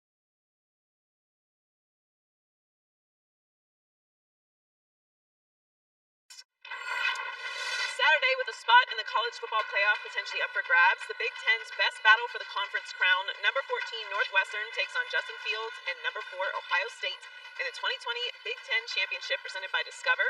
It all starts with the Big Noon Kickoff pregame show live on site from Indianapolis, followed by the Big Ten Championship at noon Eastern, only on Fox. I'll be watching. Joy Taylor with the news. Herd on the news. This is the Herdline News, sponsored by Mercedes-Benz. The best or nothing.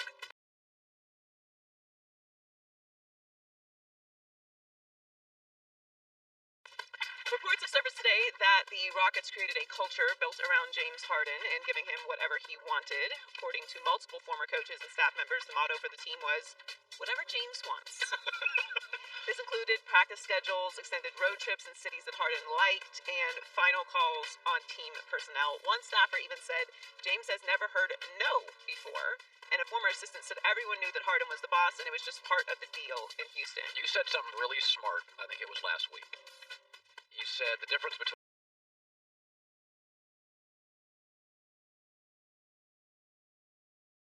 just talent and real stars in this league is self-awareness. Even if I had the power to get everything I wanted, any company I've worked with, it would create resentment if you didn't bring people along for some of the ride. Like for James not to understand. I mean, LeBron could get anything he wanted. Right. Anything. But LeBron is one of the hardest working practice players because, and Duncan was like this, they understand how it's viewed by other players. You're setting an example. This is just like you don't have any self-awareness. This is going to create, I mean, your buddy Westbrook, according to the story, started resenting you.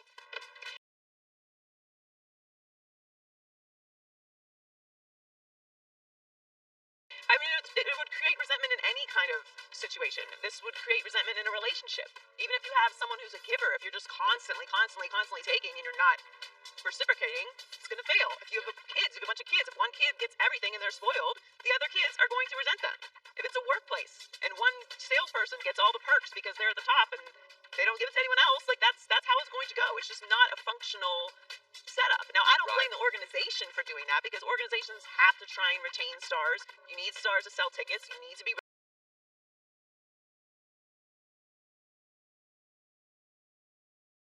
relevant. You need to sell merchandise. You need to be in the conversation. And it's not like James Harden is not a great player. Yeah. He is a top player in the NBA. It's when I look at these situations, it always comes back to what you said. It's on the player. If you know you have the access, and even superstars, we're in Los Angeles. Stars get what they want. Yeah. It's a matter of how much of that you take. That's right. And that's on you. Just because someone's going to give you a mile, do you take the mile? You know, do you need the mile? Yeah. I know it sounds, we're a capitalist country. You take everything you can get. And in some instances,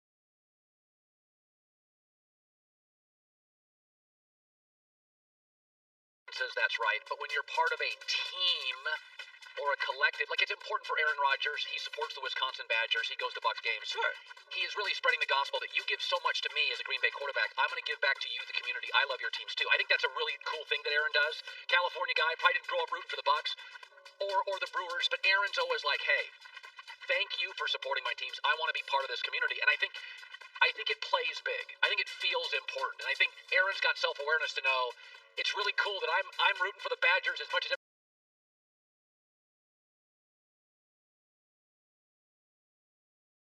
everybody else at their cookout today in Wisconsin, and that kind of stuff I think matters. You're not just an ISO star. And everyone is wired differently, right? Like, also Aaron Rodgers clearly is somebody who cares about what his legacy is. Yeah. Some people just enjoy what they do because of what doing what they do brings them, right? Like, it's not that James Harden's not a great player. He is a great player. He is contributing to the sport.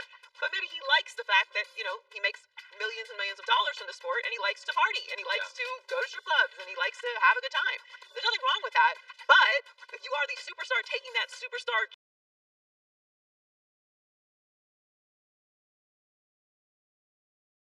chunk of the pie, in that you're late and you control all the personnel moves and you affect what everyone else does, you should be winning the championships that also benefit everyone else, and they're not. Yeah. So, like, I don't know, as a fan, I don't know how to absorb that, because if you're winning championships, you get the grace of doing basically whatever you want. Yeah. But if you're not, it's kind of like, dude, you're doing a lot. And for me, like, Andrew Whitworth said this on the show a few weeks ago, the Rams don't have any rules. There's one rule. Play hard, show up. Yeah. Be on time. That's it. That's the little, not play hard, like nothing. One rule. Be on time.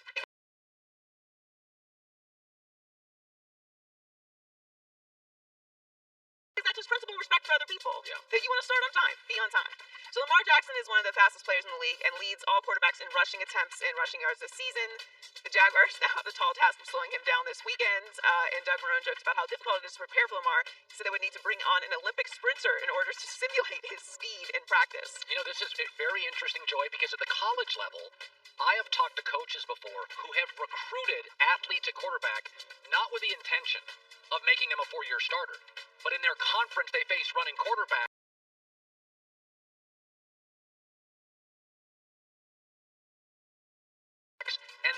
receiver/quarterback, but you take him because it's like he's got value all year. We can use him during the week preparing. And so he's like half quarterback, half receiver, but he's got incredible value to the program, and you scholarship him. In the NFL, you can't do that. You can't just keep guys, maybe on a scout team somewhere. Part of the difficulty of Lamar is you can't replicate it at practice. And you are what you habitually do. So if you're practicing against a guy that is significantly slower than Lamar Jackson, and it's also like what we were talking about earlier, it's almost impossible for defenses, even great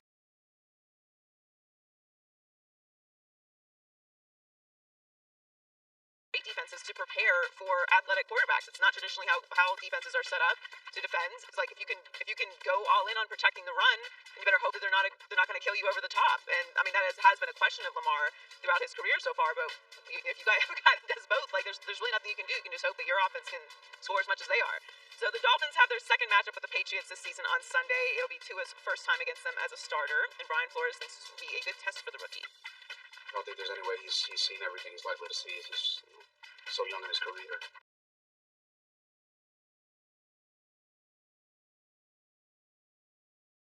Look, I mean, it's going to be a very big challenge, not only for Tua, but our entire offense, our entire team. Bill Belichick loves a good young quarterback matchup. This is one of my favorite bets in a long time, and I'm not going to tell you which way I'm going, but I've got a real strong belief on this game for a couple of reasons. So this is part of my Blazing Five. Oh, it is a Blazing Five pick. It's a Blazing Five pick, and I'll just leave it at that. It's a Blazing Five pick. Well, we know Bill Belichick is 21-5 against rookie quarterbacks with the Patriots. They are 8-0 against rookie quarterbacks since 2015. This is a very, very big game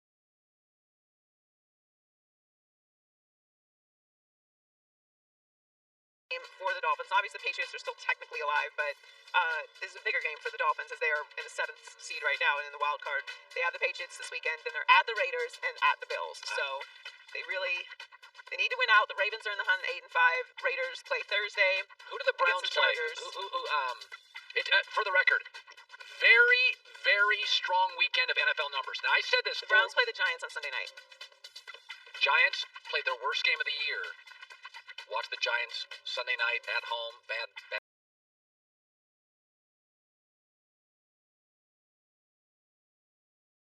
mood. Very interesting. This is a very important weekend, starting with Thursday night. Browns are on a short week, come off a highly emotional game. Giants are ticked. Just saying, keep your eye on that one. Enjoy with the news. Well, that's the news. And thanks for stopping by. The Herd Lie News. I gotta tell you, sometimes there's rumors and sometimes there's rumors that make sense. Peter King was talking about in his column, this is a rumor with legs, that Matt Stafford and the Patriots may end up working. It's very interesting because the Patriots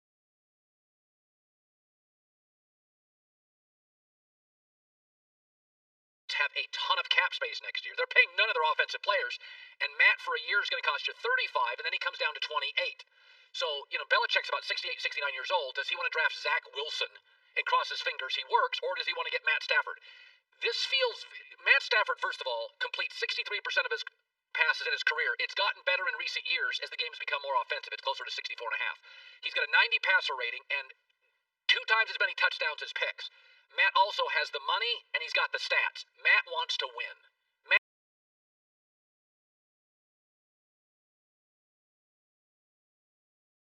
Stafford wants to win. I would compare this to Kevin Garnett. Kevin Garnett had the money and the stats, but we never talked about him on the show because he wasn't a winner. And he went from a losing culture with the T-Wolves to the Celtics, and now when we think of Kevin Garnett, we think he's a winning basketball player. Matt Stafford's got about 4 to 5 years left to play. He's still 32. Belichick's got about 4 to 5 years to coach. This makes a lot of sense. Is that this is a microwavable meal here. This is a guy that's good, a guy that just needs... The only bad number with Matt Stafford in his career, 74 wins, 84 losses.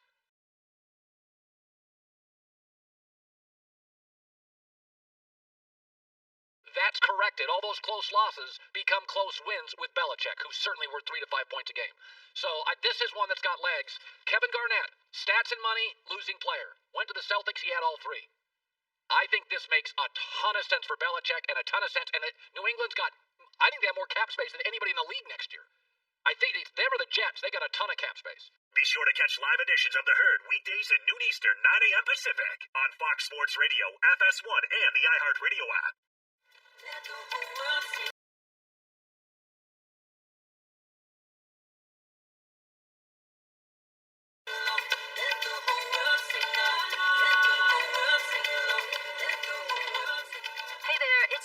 Rhymes. You know, these days it's pretty easy to feel way too overwhelmed and disconnected, not only from each other but ourselves. My new podcast, Holy Human, focuses on living our best, fullest lives by expanding into our most complete and whole selves.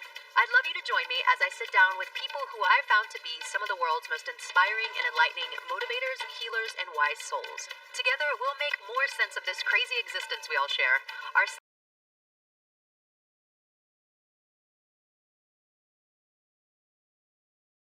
and each other. Listen and follow Holy Human with me, Leanne Rhymes, on the iHeartRadio app, Apple Podcast, or wherever you listen to podcasts.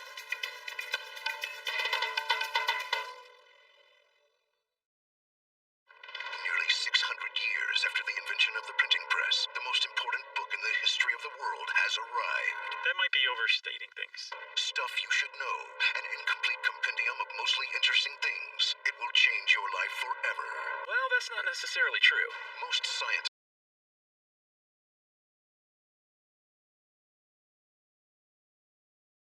agree that Stuff You Should Know, an incomplete compendium of mostly interesting things, is proof that time travel is possible. Because that is the only way to explain how a book this impressive was possibly made. What? Stuff You Should Know, an incomplete compendium of mostly interesting things, will regrow hair, whiten your teeth, and improve your love life. That's just not at all right. Well, the love life part, maybe, if you find someone who thinks smart is sexy. Stuff You Should Know, an incomplete compendium of mostly interesting things. Available now at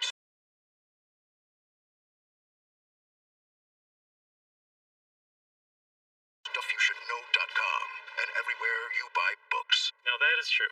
A gift-giving tip? RecTech. Perfect gift for your family. RecTech is a grill built by grillers for grillers. Everybody loves grills. They signify family and togetherness.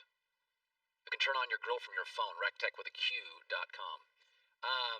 We were talking earlier as Aaron Rodgers got into this thing. He said there's too many goats out there with quarterbacks and best arm, and I thought it was a little disingenuous. It's like, no, there's not. Everybody knows Brady's the GOAT. Nobody argues there's a second GOAT.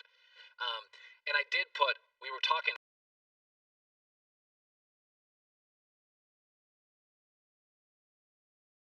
as a staff during the break, I put the quarterbacks, I kind of put the 12 best quarterbacks I've ever seen. And there was a couple really close, Warren Moon, Dan Fouts. These are the 12 best quarterbacks I've ever seen. And I put them in 3 tiers. And let's just stay on them for a second. These are the all-time super talents, meaning whether they won or lost, they literally played the game differently. It looks different when Aaron Rodgers throws the ball. It just looks different. And to be in this group, to be in any of my groups, you got to be a starter for 5 years. I'm not going to count any, like I'm not going to count Mahomes. He's been in the league not long enough. You got to give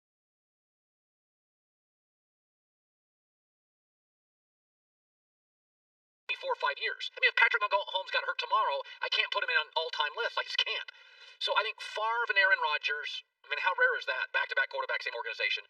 Dan Marino and John Elway. Now, Elway, of course, had a couple of championships. Marino never got it. But they're just, I never felt like coaching made them talented. They just looked different, played different, and regardless of the coach, regardless of winning and losing, they did stuff nobody else could do. And then I would say the super winners. Now, many of them, they're all talented, but they either had better defenses. Maybe they were better leaders. Maybe there was less ego. Maybe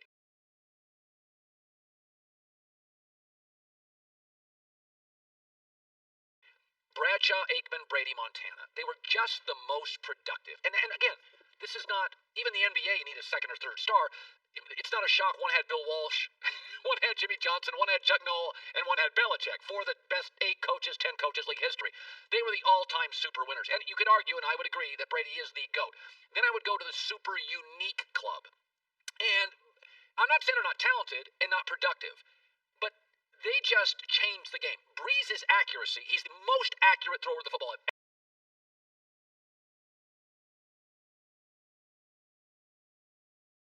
ever seen. Russell Wilson and Steve Young are the greatest playmakers I have ever seen. They're both great pocket throwers and unbelievable. Maybe Lamar could eventually get there if he became a better pocket thrower. And then Peyton Manning, to me, and I know you look at this group, but Peyton literally intellectually changed the game. Is that he would go to the line with 3 plays, audible to a 4th. I mean, you just talked. I mean, like Tony Dungy, a Hall of Fame coach, is like, yeah, you just do the offense. You just take care of the offense. I'll do the defense. I think Peyton changes the way even Brady played.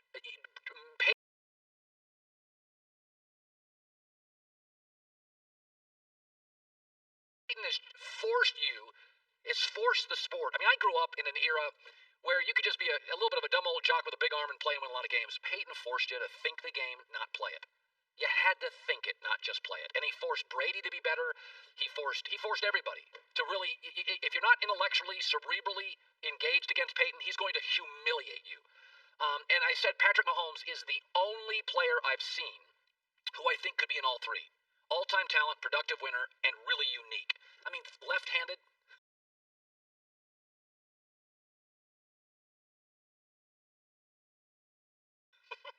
Left-handed throws.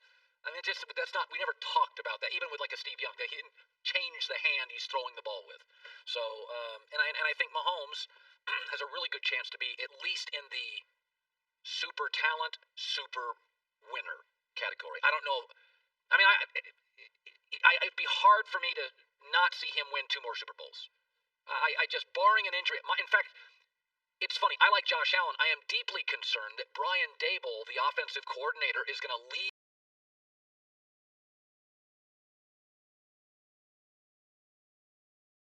Josh Allen.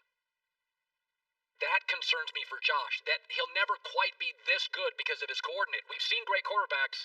Matt Ryan's very good, not the same without Kyle Shanahan. Whereas Mahomes, Andy Reid's going, no, Andy Reid will never leave. This is it, baby. You don't leave Mahomes. Look what happened to the Eagles. What happened to Carson Wentz? We don't think he can play now.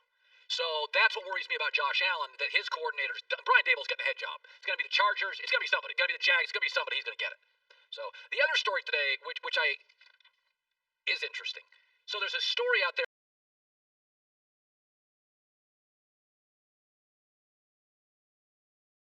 There's audio of Tom Cruise yelling and screaming and berating his staff.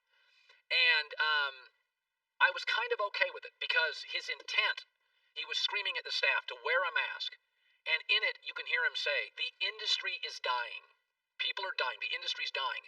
I'm in calls with producers and movie studios all night. We cannot shut down the production of this, or these movies will not be made. So his intent was not ego gratification during the screaming. It was, do you understand that if we get a COVID outbreak,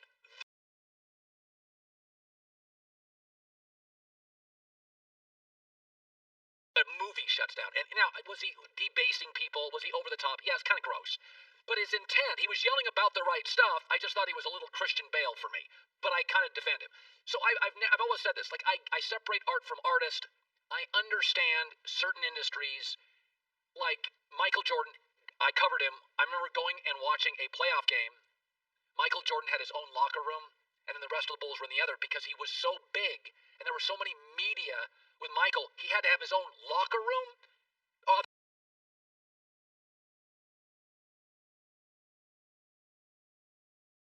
Otherwise, you couldn't get around the Bulls locker room. Like, I understand the star power in the NBA. LeBron is just more important than the rest of the league. So was Shaq. So was Magic. So was Bird Michael. The James Harden story, though, bothers me. And maybe it's simply because he doesn't win. If James Harden won more, would I be willing to let him literally be late to practice, late to film session, skip practices, and tell everybody when the plane takes off? Maybe I really don't have a problem with what James Harden is doing. I have a problem that he doesn't win enough. Because Michael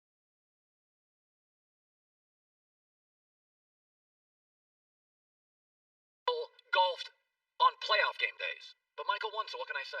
So do I have a problem with star treatment? If Tom Cruise did Mission Impossible and nobody went and saw it, he'd be a jerk. I allow it because Mission Impossible is one of the 3 or 4 great, movie franchises of all time. And so it's funny about Harden. I'm asking myself the question, do I have a problem with his action, or do I have a problem with the result, which is he dies in the playoffs? He literally erodes.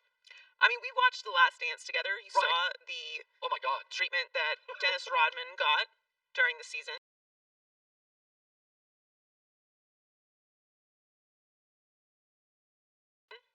That's a great point. And Dennis Rodman was not Michael Jordan, but he was absolutely an element to those championships, and they had to make some adjustments for Dennis Rodman's behavior during the season because that's what he needed to do.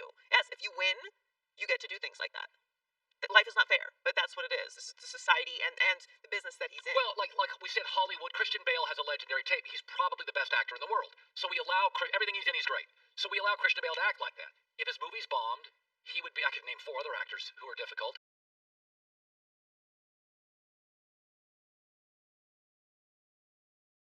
we would just kind of think of you as a weirdo. Yeah. But I think Hollywood in the NBA is, if you win, we understand. Like, it's not farming, it's not accounting, it is Hollywood in the NBA.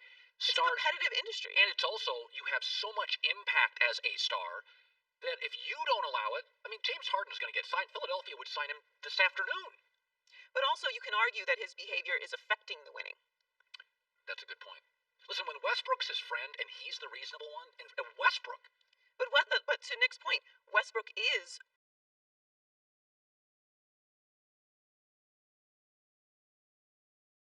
known as being a hard worker. He is always in the gym. He takes what he does very seriously. You can say what you want about his game actually on the court, but he can't be questioned in those spaces.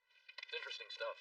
Brock Huard, Danny Green, former Laker, now a Sixer. I do think Harden works in Philadelphia. I think he's better than Ben Simmons. That's the one place in the league I'm like, oh, that works. Because Simmons, to me, and Embiid's games don't work. Harden and Embiid's games work. Food Network, HGTV, just part of what Discovery Plus, a new streaming service, has. They also have exclusive originals. It starts next year, coming soon, U.S. only.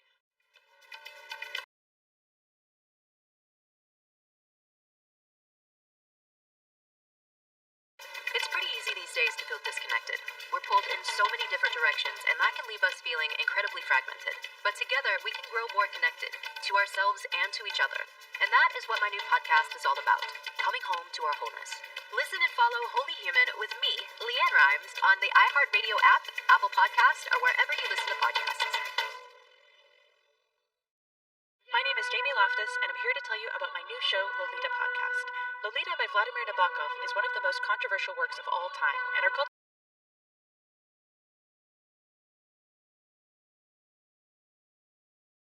has done its protagonist a huge disservice over the years.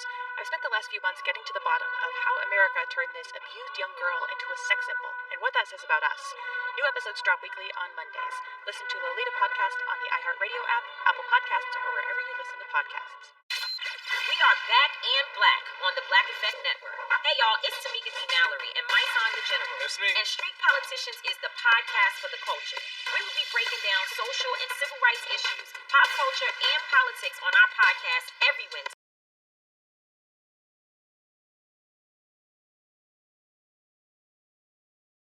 We will have special guests as well with local activists to join the show discussing political issues going on in their community. Listen to Street Politicians on the iHeartRadio app, Apple Podcasts, or wherever you get your podcasts. That's right. It's pretty easy these days to feel disconnected. We're pulled in so many different directions, and that can leave us feeling incredibly fragmented. But together, we can grow more connected, to ourselves and to each other. And that is what my new podcast is all about, coming home to our wholeness. Listen and follow Holy Human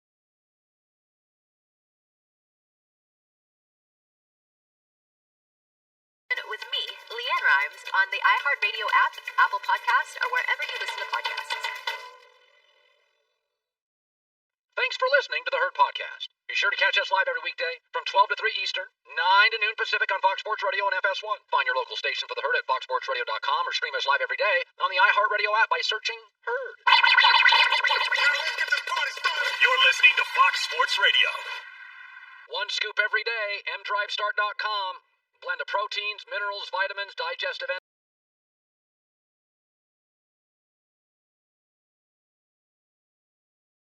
Check it out, mdrivestart.com. Have one every morning. Good smoothie. Brock Huard played in the NFL for 6 years. He is now a broadcaster. He can do college. He can do pro. We've got him doing a ton of pro stuff, and he's had the unique opportunity in recent weeks to see some of the young talent in the league, and he is now joining us live from his home in Colorado.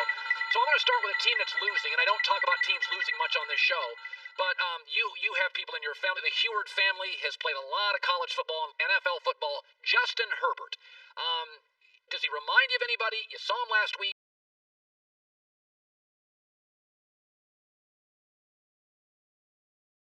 Weaknesses, strengths, what do you see with him? Because he looks like a 10 to 15-year Pro Bowler to me. Well, he looks like the rookie of the year this year. I'll tell you that. I don't think there's much competition for that. I'll tell you, Colin, he's better than I thought he would be. You know, I saw him a number of times at Oregon, and I thought he was a very talented player, but I didn't ever feel like he just elevated everybody around him. And we had a great chat with him on Saturday before the game, and I said, how much different is it? You know, give me an example of a play at Oregon. And he's like, well, you know, dual right, rip pull. I said, okay, now give me an example of what you're doing with LA. And it was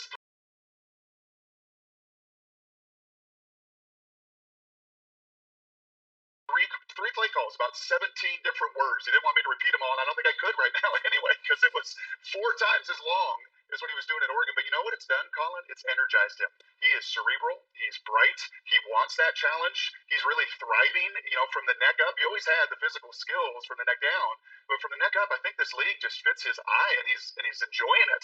And frankly, I think, to be in the market they're in, I know they're in LA, but they're in second fiddle. They don't get all the attention. I know there's heat on Anthony Lynn, but it's kind of like Eugene. Like, I'm not in the news every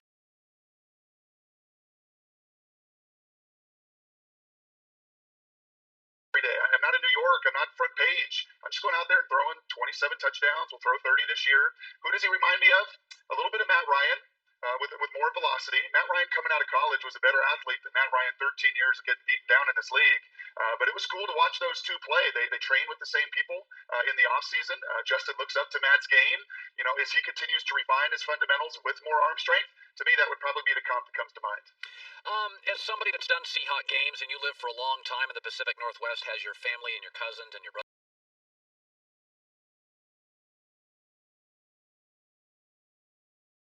and everybody, the Seahawks in my top 10 every week. I keep telling everybody, this is the wild card, is that if they're healthy in certain spots, you want no part of them. You know that franchise as well as anybody. You could go 2 and 3 deeps. What are the Seahawks this year, and what are they not?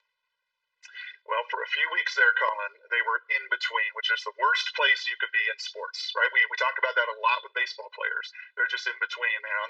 When I'm in the batter's box, I don't know what I'm looking for. When I'm playing in the field, I don't want an in-between hop. I want to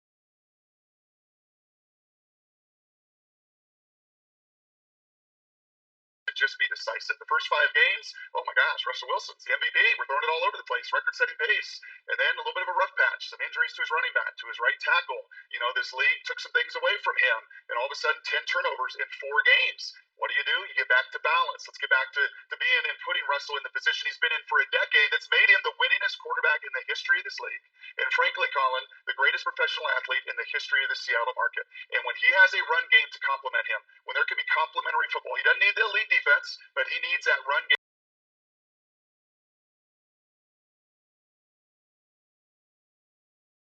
to complement his skill set, his movement, his play action pass. And if they get that, you're right, they can beat anybody in this league. If they don't get that, if they lose Carson, if the right tackle shells out, if there's a couple holes, they can't play complementary football, they can lose to anybody in the NFC playoffs as well. You have the Rams this week against the Jets. Lopsided, should be a blowout.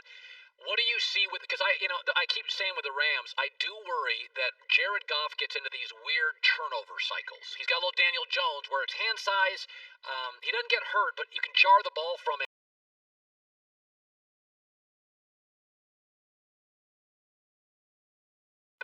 And he gets into bad habits. Are they a Super Bowl team? What worries you? What do you love about the Rams, who you've done a lot of their games? I'll tell you what I love that doesn't get talked about a ton because it's difficult to do in a 2-minute hit or if you don't have a lot of time to explain it. But what they do uniquely, Colin, what I love is what they do in their secondary, their pattern reading. With Brandon Staley, he's really the equivalent of Sean McVay defensively. Sean McVay simplified their scheme, continues to do many of the same principles, and puts his players in positions for success.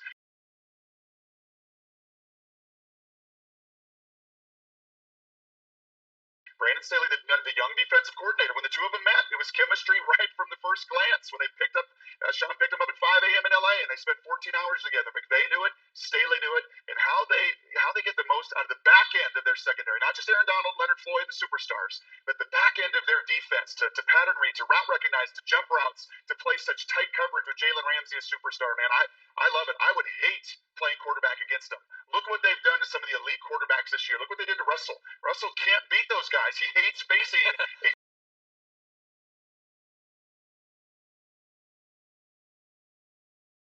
defense, right? A defense, I said complimentary earlier. You know what they do? They complement coverage with their front four. And when you do that, it is a pain in the butt, a Lamar Jackson squeezed butt for a quarterback because I don't like playing against it. I don't have an easy answer. We can't run it. They jump my routes. Everything is tight. Everything is congested. And the 99 is in my face the minute I take a snap. So, yeah, I think they're more dangerous than the Seahawks, frankly. With what they do defensively, I think they're a more dangerous team in the playoffs with what they got. We were talking about Lamar Jackson, and I said the other day, I said Phillip Rivers will get Hall of Fame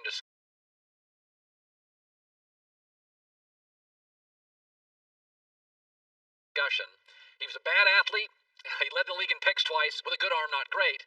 Won 56% of his games, and I think there are people that would argue he'll at least get a Hall of Fame vote or two. Lamar Jackson's the best athlete I've ever seen playing quarterback. He doesn't throw a lot of picks. He's not a great thrower, but he's won 79%. Are people, and I love Lamar, but I keep defending him every week, and I'm like, folks, there's the world's changing. The world, high school, college, pro. I think Lamar's a nightmare to face, and I can live with his inability to throw outside the numbers. I can live with it.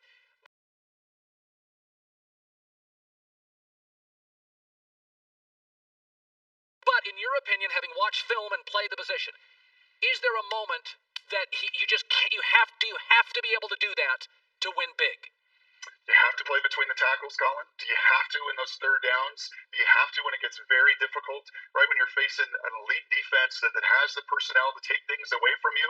Can you do it, right? Can your bottom, right? You always love to talk ceiling and floor. You do a great job of it, right? His ceiling, as you said, is off the charts. I mean, it still blows your eyes away when you watch him run. Like, you're not supposed to be able to do that in the NFL, be fast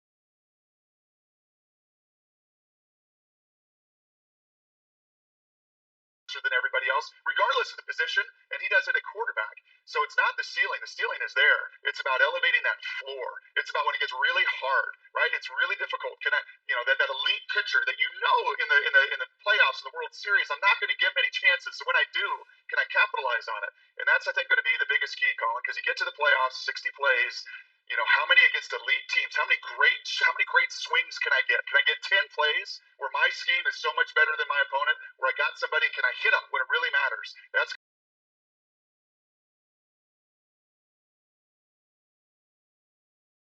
going to be the key, because in the regular season you can get 25 of those, but in the postseason against the best competition, when the heat is on, the speed's cranked up, can I hit that pitch when it really matters? And the only way to answer that, Colin, is to get in the playoffs and do it, which he didn't do a season ago, unfortunately.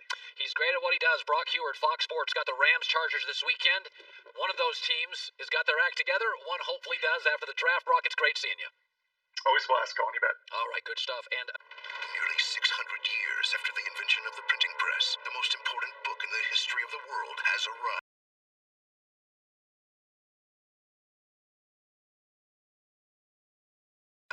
That might be overstating things. Stuff you should know. An incomplete compendium of mostly interesting things. It will change your life forever. Well, that's not necessarily true. Most scientists agree that Stuff You Should Know, an incomplete compendium of mostly interesting things, is proof that time travel is possible. Because that is the only way to explain how a book this impressive was possibly made. What? Stuff You Should Know, an incomplete compendium of mostly interesting things, will regrow hair, whiten your teeth, and improve your love life.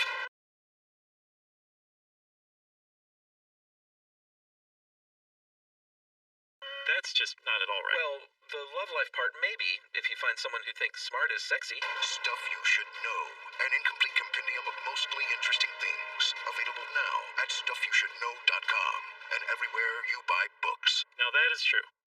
Contact World is a technology and media company dedicated to improving public health because we're fed up with the way our country has ignored public health for so long. Those days are over. And our podcast is our opportunity to dive into hot topics that are relevant to your life. From contact tracing to vaccines to social and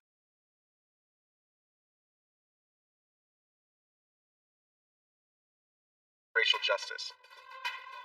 We may not have all the answers, but you deserve to know what goes on in your neighborhood and the decisions that affect you and your family's health.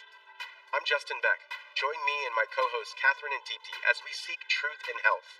Contact World's podcast is the voice of the people and your opportunity to improve public health and health equity. So subscribe to Contact World and tell your friends, because we all deserve the right information, not misinformation. Visit contact.world to learn more. Listen to Contact World, the podcast, on the iHeartRadio app, Apple Podcasts, or wherever you get your podcasts.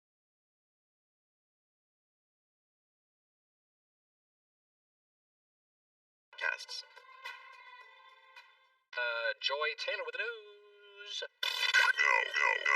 on the news. This is the Herdline News. By the way, Joy, I have been on recruiting websites for the last 4 hours, so if I seem occasionally distracted, one of my favorite teams signed a good high school.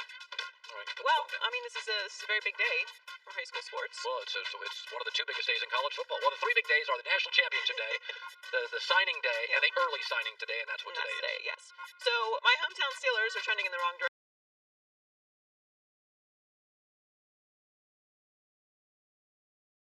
as the playoffs get closer. After dropping their second straight game, Mike Tomlin gave a pretty blunt, as he is wont to do, description of the team's performance.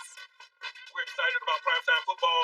We essentially laid an egg last week on primetime football, so we're excited about getting another opportunity at that. I care less about the commentary and trends and things of that nature. I'll acknowledge what has transpired. We've lost 2 games in a row, and they haven't been good performances, and we're looking to rectify that. Well, yes, they're going to play the Bengals on Monday night, and they'll win that game. I think we can all assume how that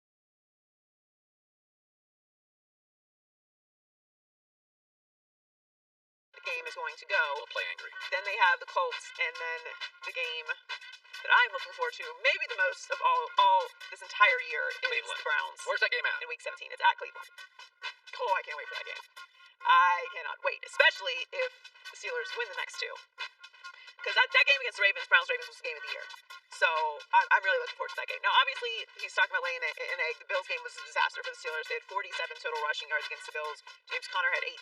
Jalen Samuels had 15. And Benny Snell had 14. That ain't gonna work.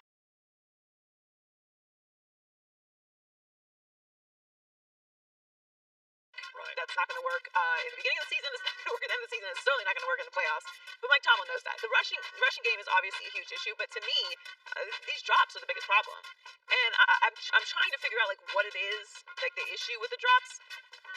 And it's the Steelers are always just a little bit disheveled. A little bit. Just a little bit. The suit They're doesn't quite look good. Unbelievably successful guy. Whatever project he gets into, he makes it work, and it's just a huge success. Then moves on to the next thing. If you're in business with him, you're going to make money. It's going to work.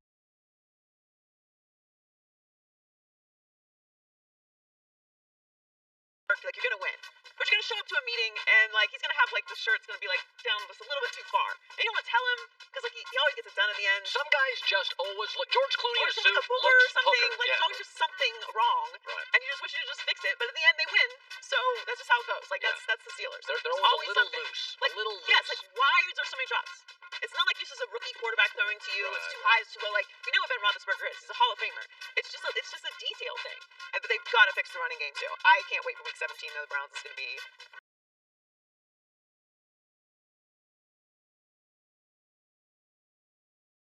really fun.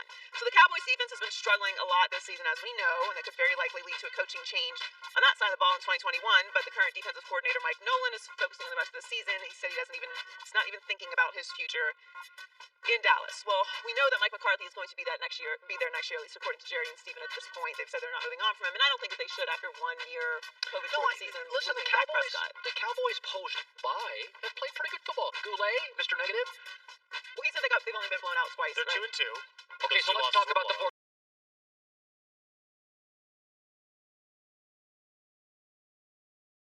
Okay, Pittsburgh, they gave them everything. Minnesota, they beat.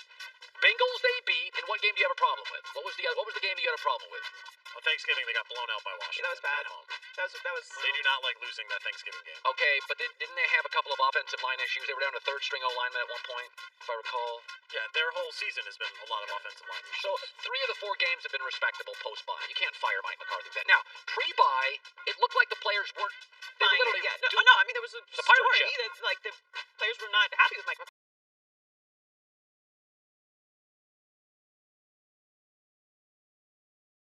Yeah. Now, I could see them making a change at the defensive coordinator position next year. They're not going to move on from McCarthy, but they can't continue doing what they're doing this year. They're last in points allowed, 23rd in yards allowed per game. They're last in rushing defense. It's not good enough. Now, obviously, they need players as well, but it's the Cowboys, and there's only so much patience with them. They have the 49ers, Eagles, and then at the Giants for their last game of the season. So Tom Brady is all in on the warm weather.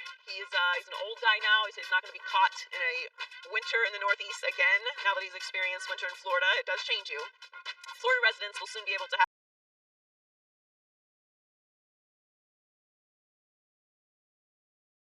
Tom Brady on their license plates.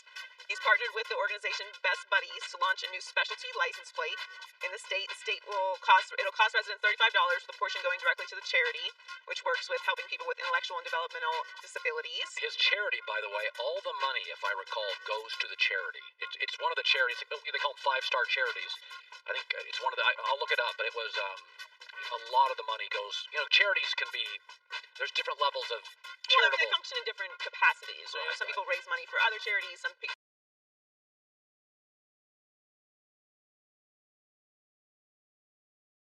organizations actually need, most 501c3s need to pay employees to run the organization too.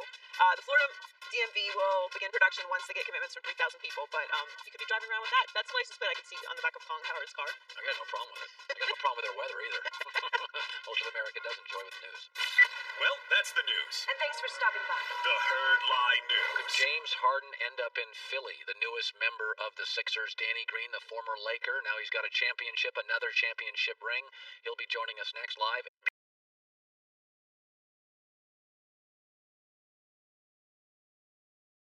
Be sure to catch live editions of The Herd weekdays at noon Eastern, 9 a.m. Pacific on Fox Sports Radio, FS1, and the iHeartRadio app. Are you dealing with best life burnout, constantly striving for more, and quite frankly, over it? Maybe you just want more joy, peace, and laughter in your life now. Well then let's go.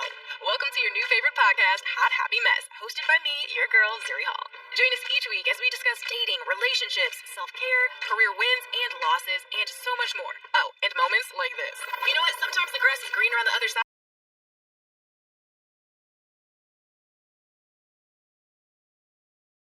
Because it's fake. Well, that's why I mentioned muting. There are some people who will check you. We got some petty people in our lives. I was crying by the water because I was happy. And I do love a clear. Wine will be spilled, laughs will be had, and a few tears might be shed. Messes will be made, but we're gonna find our magic in the middle of them. Don't miss new episodes every Monday. Find Hot Happy Mess on the iHeartRadio app, Apple Podcasts, or wherever you get your podcasts. Are you a music fan? Do you need more music talk in your life? Then you should be listening to Record Store Society, a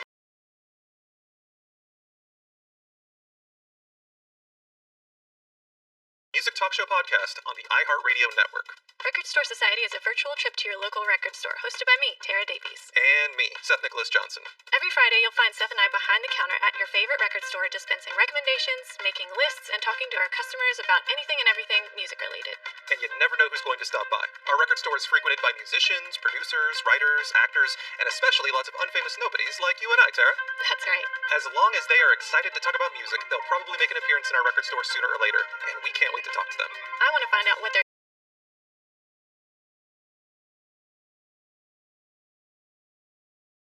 top 5 debut albums are. I want to find out who their top 5 Beatles are. Wait. Exactly. So listen to Record Store Society on the iHeartRadio app, Apple Podcasts, or wherever you get your podcasts. Well, Danny Green is one of 4 players to win an NBA championship with 3 different teams. We love having him on the show. He is now a Philadelphia 76er, and he is joining us live, 12th year in the NBA. So here's a weird question. Do you just, wherever you go, Danny, do you just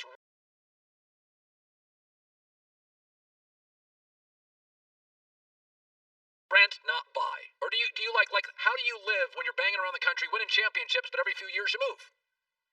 Oh, man, actually, yeah. Lately, I've rented. In San Antonio, I did buy.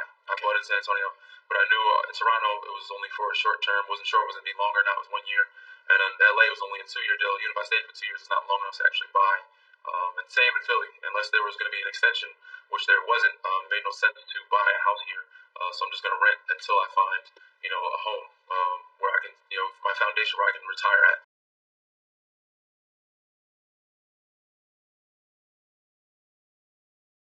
Yeah, I always tell Joy this. I don't think we give enough credit to athletes. If, as a broadcaster, if I kept getting traded every couple years, I'd be like, nobody loves me. Well, I thought I was good. I thought we were friends. Is it hard to get traded? Do you feel like the Lakers didn't appreciate you? Like, how does it land for you when you do get traded? I try to look at everything in a positive light. I see it as more teams kind of want you or they're more sought after. And sometimes it just doesn't work with the fit. I don't think it's like, oh, they didn't want you or this. They thought something was a better fit for them. I don't take it personal. I know it's part of the business. But at the end of the day,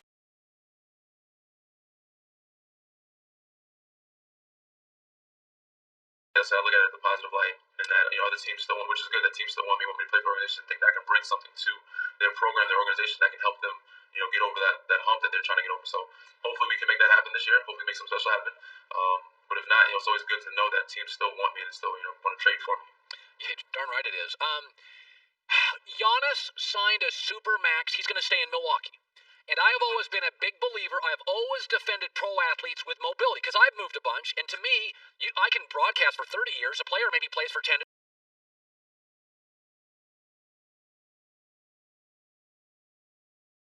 12. So go get your money. Go where it's better. Were you surprised he stayed in Milwaukee? Because it's not a big free agent market, Danny. And, if he takes all the money, there's not going to be a lot left. Were you surprised at all? Not that he stayed. I was more surprised that he stayed or signed quicker. I thought he was going to wait maybe till the summertime to see if they could move pieces around. But he's more of an old school type mentality player. If you ask me, he's one of those guys that don't care to work out with other guys. He's one of those guys that wants to bring one. He's stubborn in the sense he wants to bring one to his home city, which he calls Milwaukee his home now. So I'm not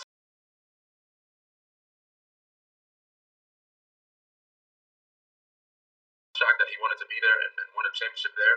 But I thought he would, wait until the summertime and see what kind of movements they, would make or could make.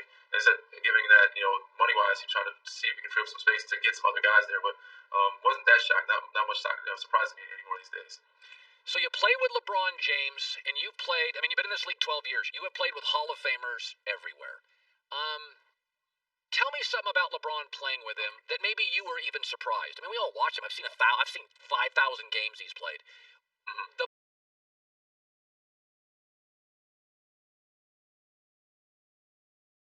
behind the scenes LeBron, we don't see the practice LeBron, the leadership LeBron. Tell me something I don't know. I would say surprised. I was happy to see that he was still the same guy that I knew 10 years ago, or that I met 10 years ago. Still humble, down to earth, likes to have a lot of fun, goofy guy, but end of the day, he takes his business serious. And even in walkthroughs, he's going, at least 80-90%, where he's, still dunking the ball, still playing around. Even though he's 35 years old, he's still going through walkthroughs like he's 19 years old. So, I was shocked to see, some guys, when they make it, or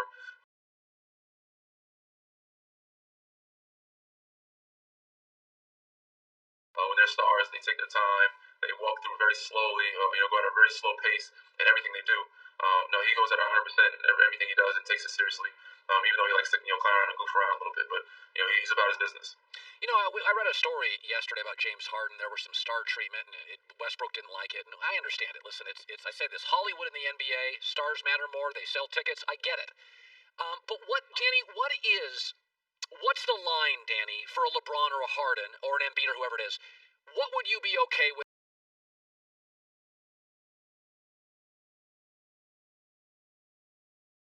And, for instance, Harden showed up late sometimes. Would that bother you? We all get the star gets some treatment. But is there a line, Danny, that you wouldn't like?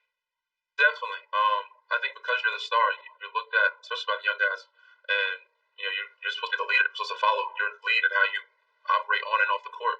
So I get that. The line is where you got to take care of their bodies, they get some practice off, some days off. But I still think you should have to show up, unless there's a good reason, a good excuse, or you got something else going on. I understand. Bron has his kids.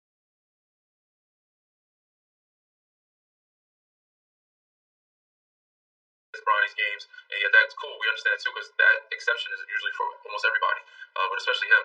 But at least I think the line is where guys don't show up or show up late, often, consistent all the time. I think that's what bothers guys, because you got to be held accountable too.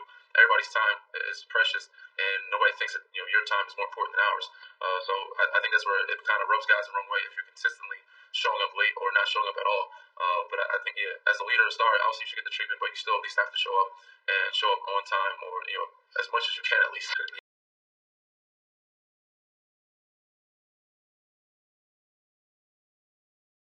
Inside the green room is Danny Green's podcast. So, listen, the bubble was different. Now you don't get much time off. You're right back playing. Whether or not you love it or not, be honest about this. 12 years in the NBA. Is your body ready right now, Danny?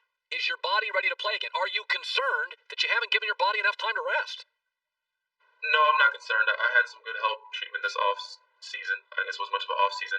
I got a couple resets in the body, so checked out some doctors, and I got some good treatment on it to help rehab.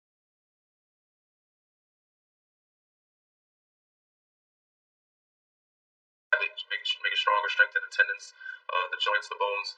But for other guys that are older, some guys that are have some injuries, nagging injuries, it's gonna be tough to recover with that short of a turnaround.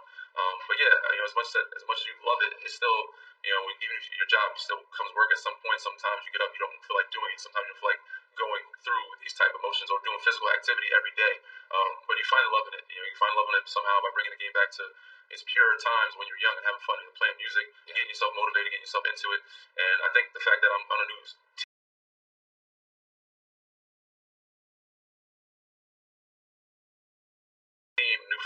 start organization, new beginning, it allows it to be more fun for me and a guy like Dwight come to a new place and teach these young guys have a different role.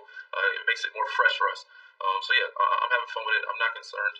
I know Doc is great with making sure we're taking care of our bodies and making sure that we're getting proper rest and treatment that we need because we could turn around. We had a preseason game the other day. Make sure my minutes weren't too crazy. So as I said, I trust that the training staff, medical staff we have here, they're going to do a great job. So I think I'll be okay through this 72-game season.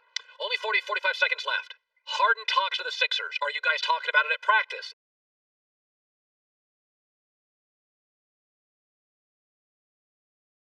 Is it? I mean, listen. You hear a superstar could come to your team. Is this a topic at practice? No. I think everything you see on the internet is a topic, but it's not a discussion of what we're worried about or who's excited to play. When we're worried about us right now, focusing on us and what we can control. Everything else outside of that we can't control. If it happens, so be it. If it doesn't, we still got to focus on us. We'll figure it out when that time comes and adjust and adapt to it. And either way, we're going to be us. We're going to have fun. We're going to compete for a title, whether it's here or wherever we are as a group, whatever groups we have, and figure it out from that. But at this point.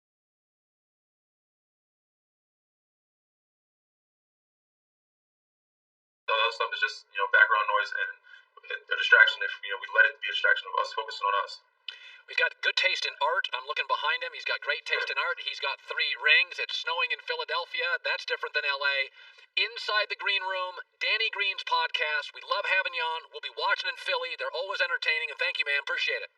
I appreciate you, man. It's always a pleasure. Thank you, Danny Green, a real pro. 12 NBA seasons, 3 rings. It is funny. I think we never talk about this. To get traded. Like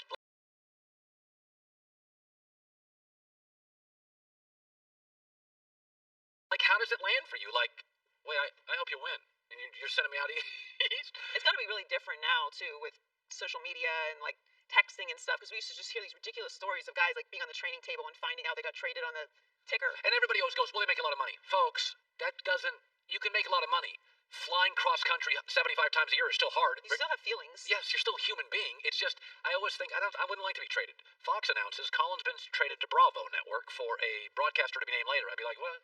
Well, you don't love me. I thought I was doing a good job.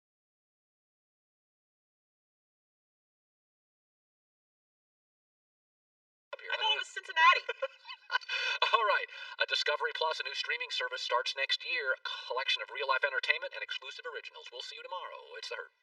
You've probably heard a lot about Portland on the news, about the tear gas and the federal agents with snatch bans and the anarchy. What you probably haven't heard is the truth, because the reality of what happened in Portland is so much stranger, so much more incredible than what the mainstream media was willing to show.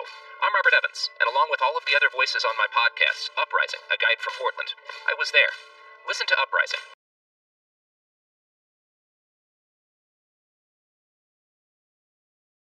A Guide from Portland on the iHeartRadio app, Apple Podcasts, or wherever you listen to podcasts. Hi, I'm Megan Gailey. And I'm CJ Toledano, and we're the hosts of The Greatest, a sports podcast that invites your favorite personalities on to rank and debate who and what really is the greatest. We've even had NBA Hall of Famer Reggie Miller on to ask him what are the greatest Reggie Miller moments. We are forever linked. I'm honored to be on this podcast. Thank you guys so much. Again, for people, you guys don't know who these two are. Reggie Miller is also my best friend. Sure. Listen and follow The Greatest on the iHeartRadio app, Apple Podcasts,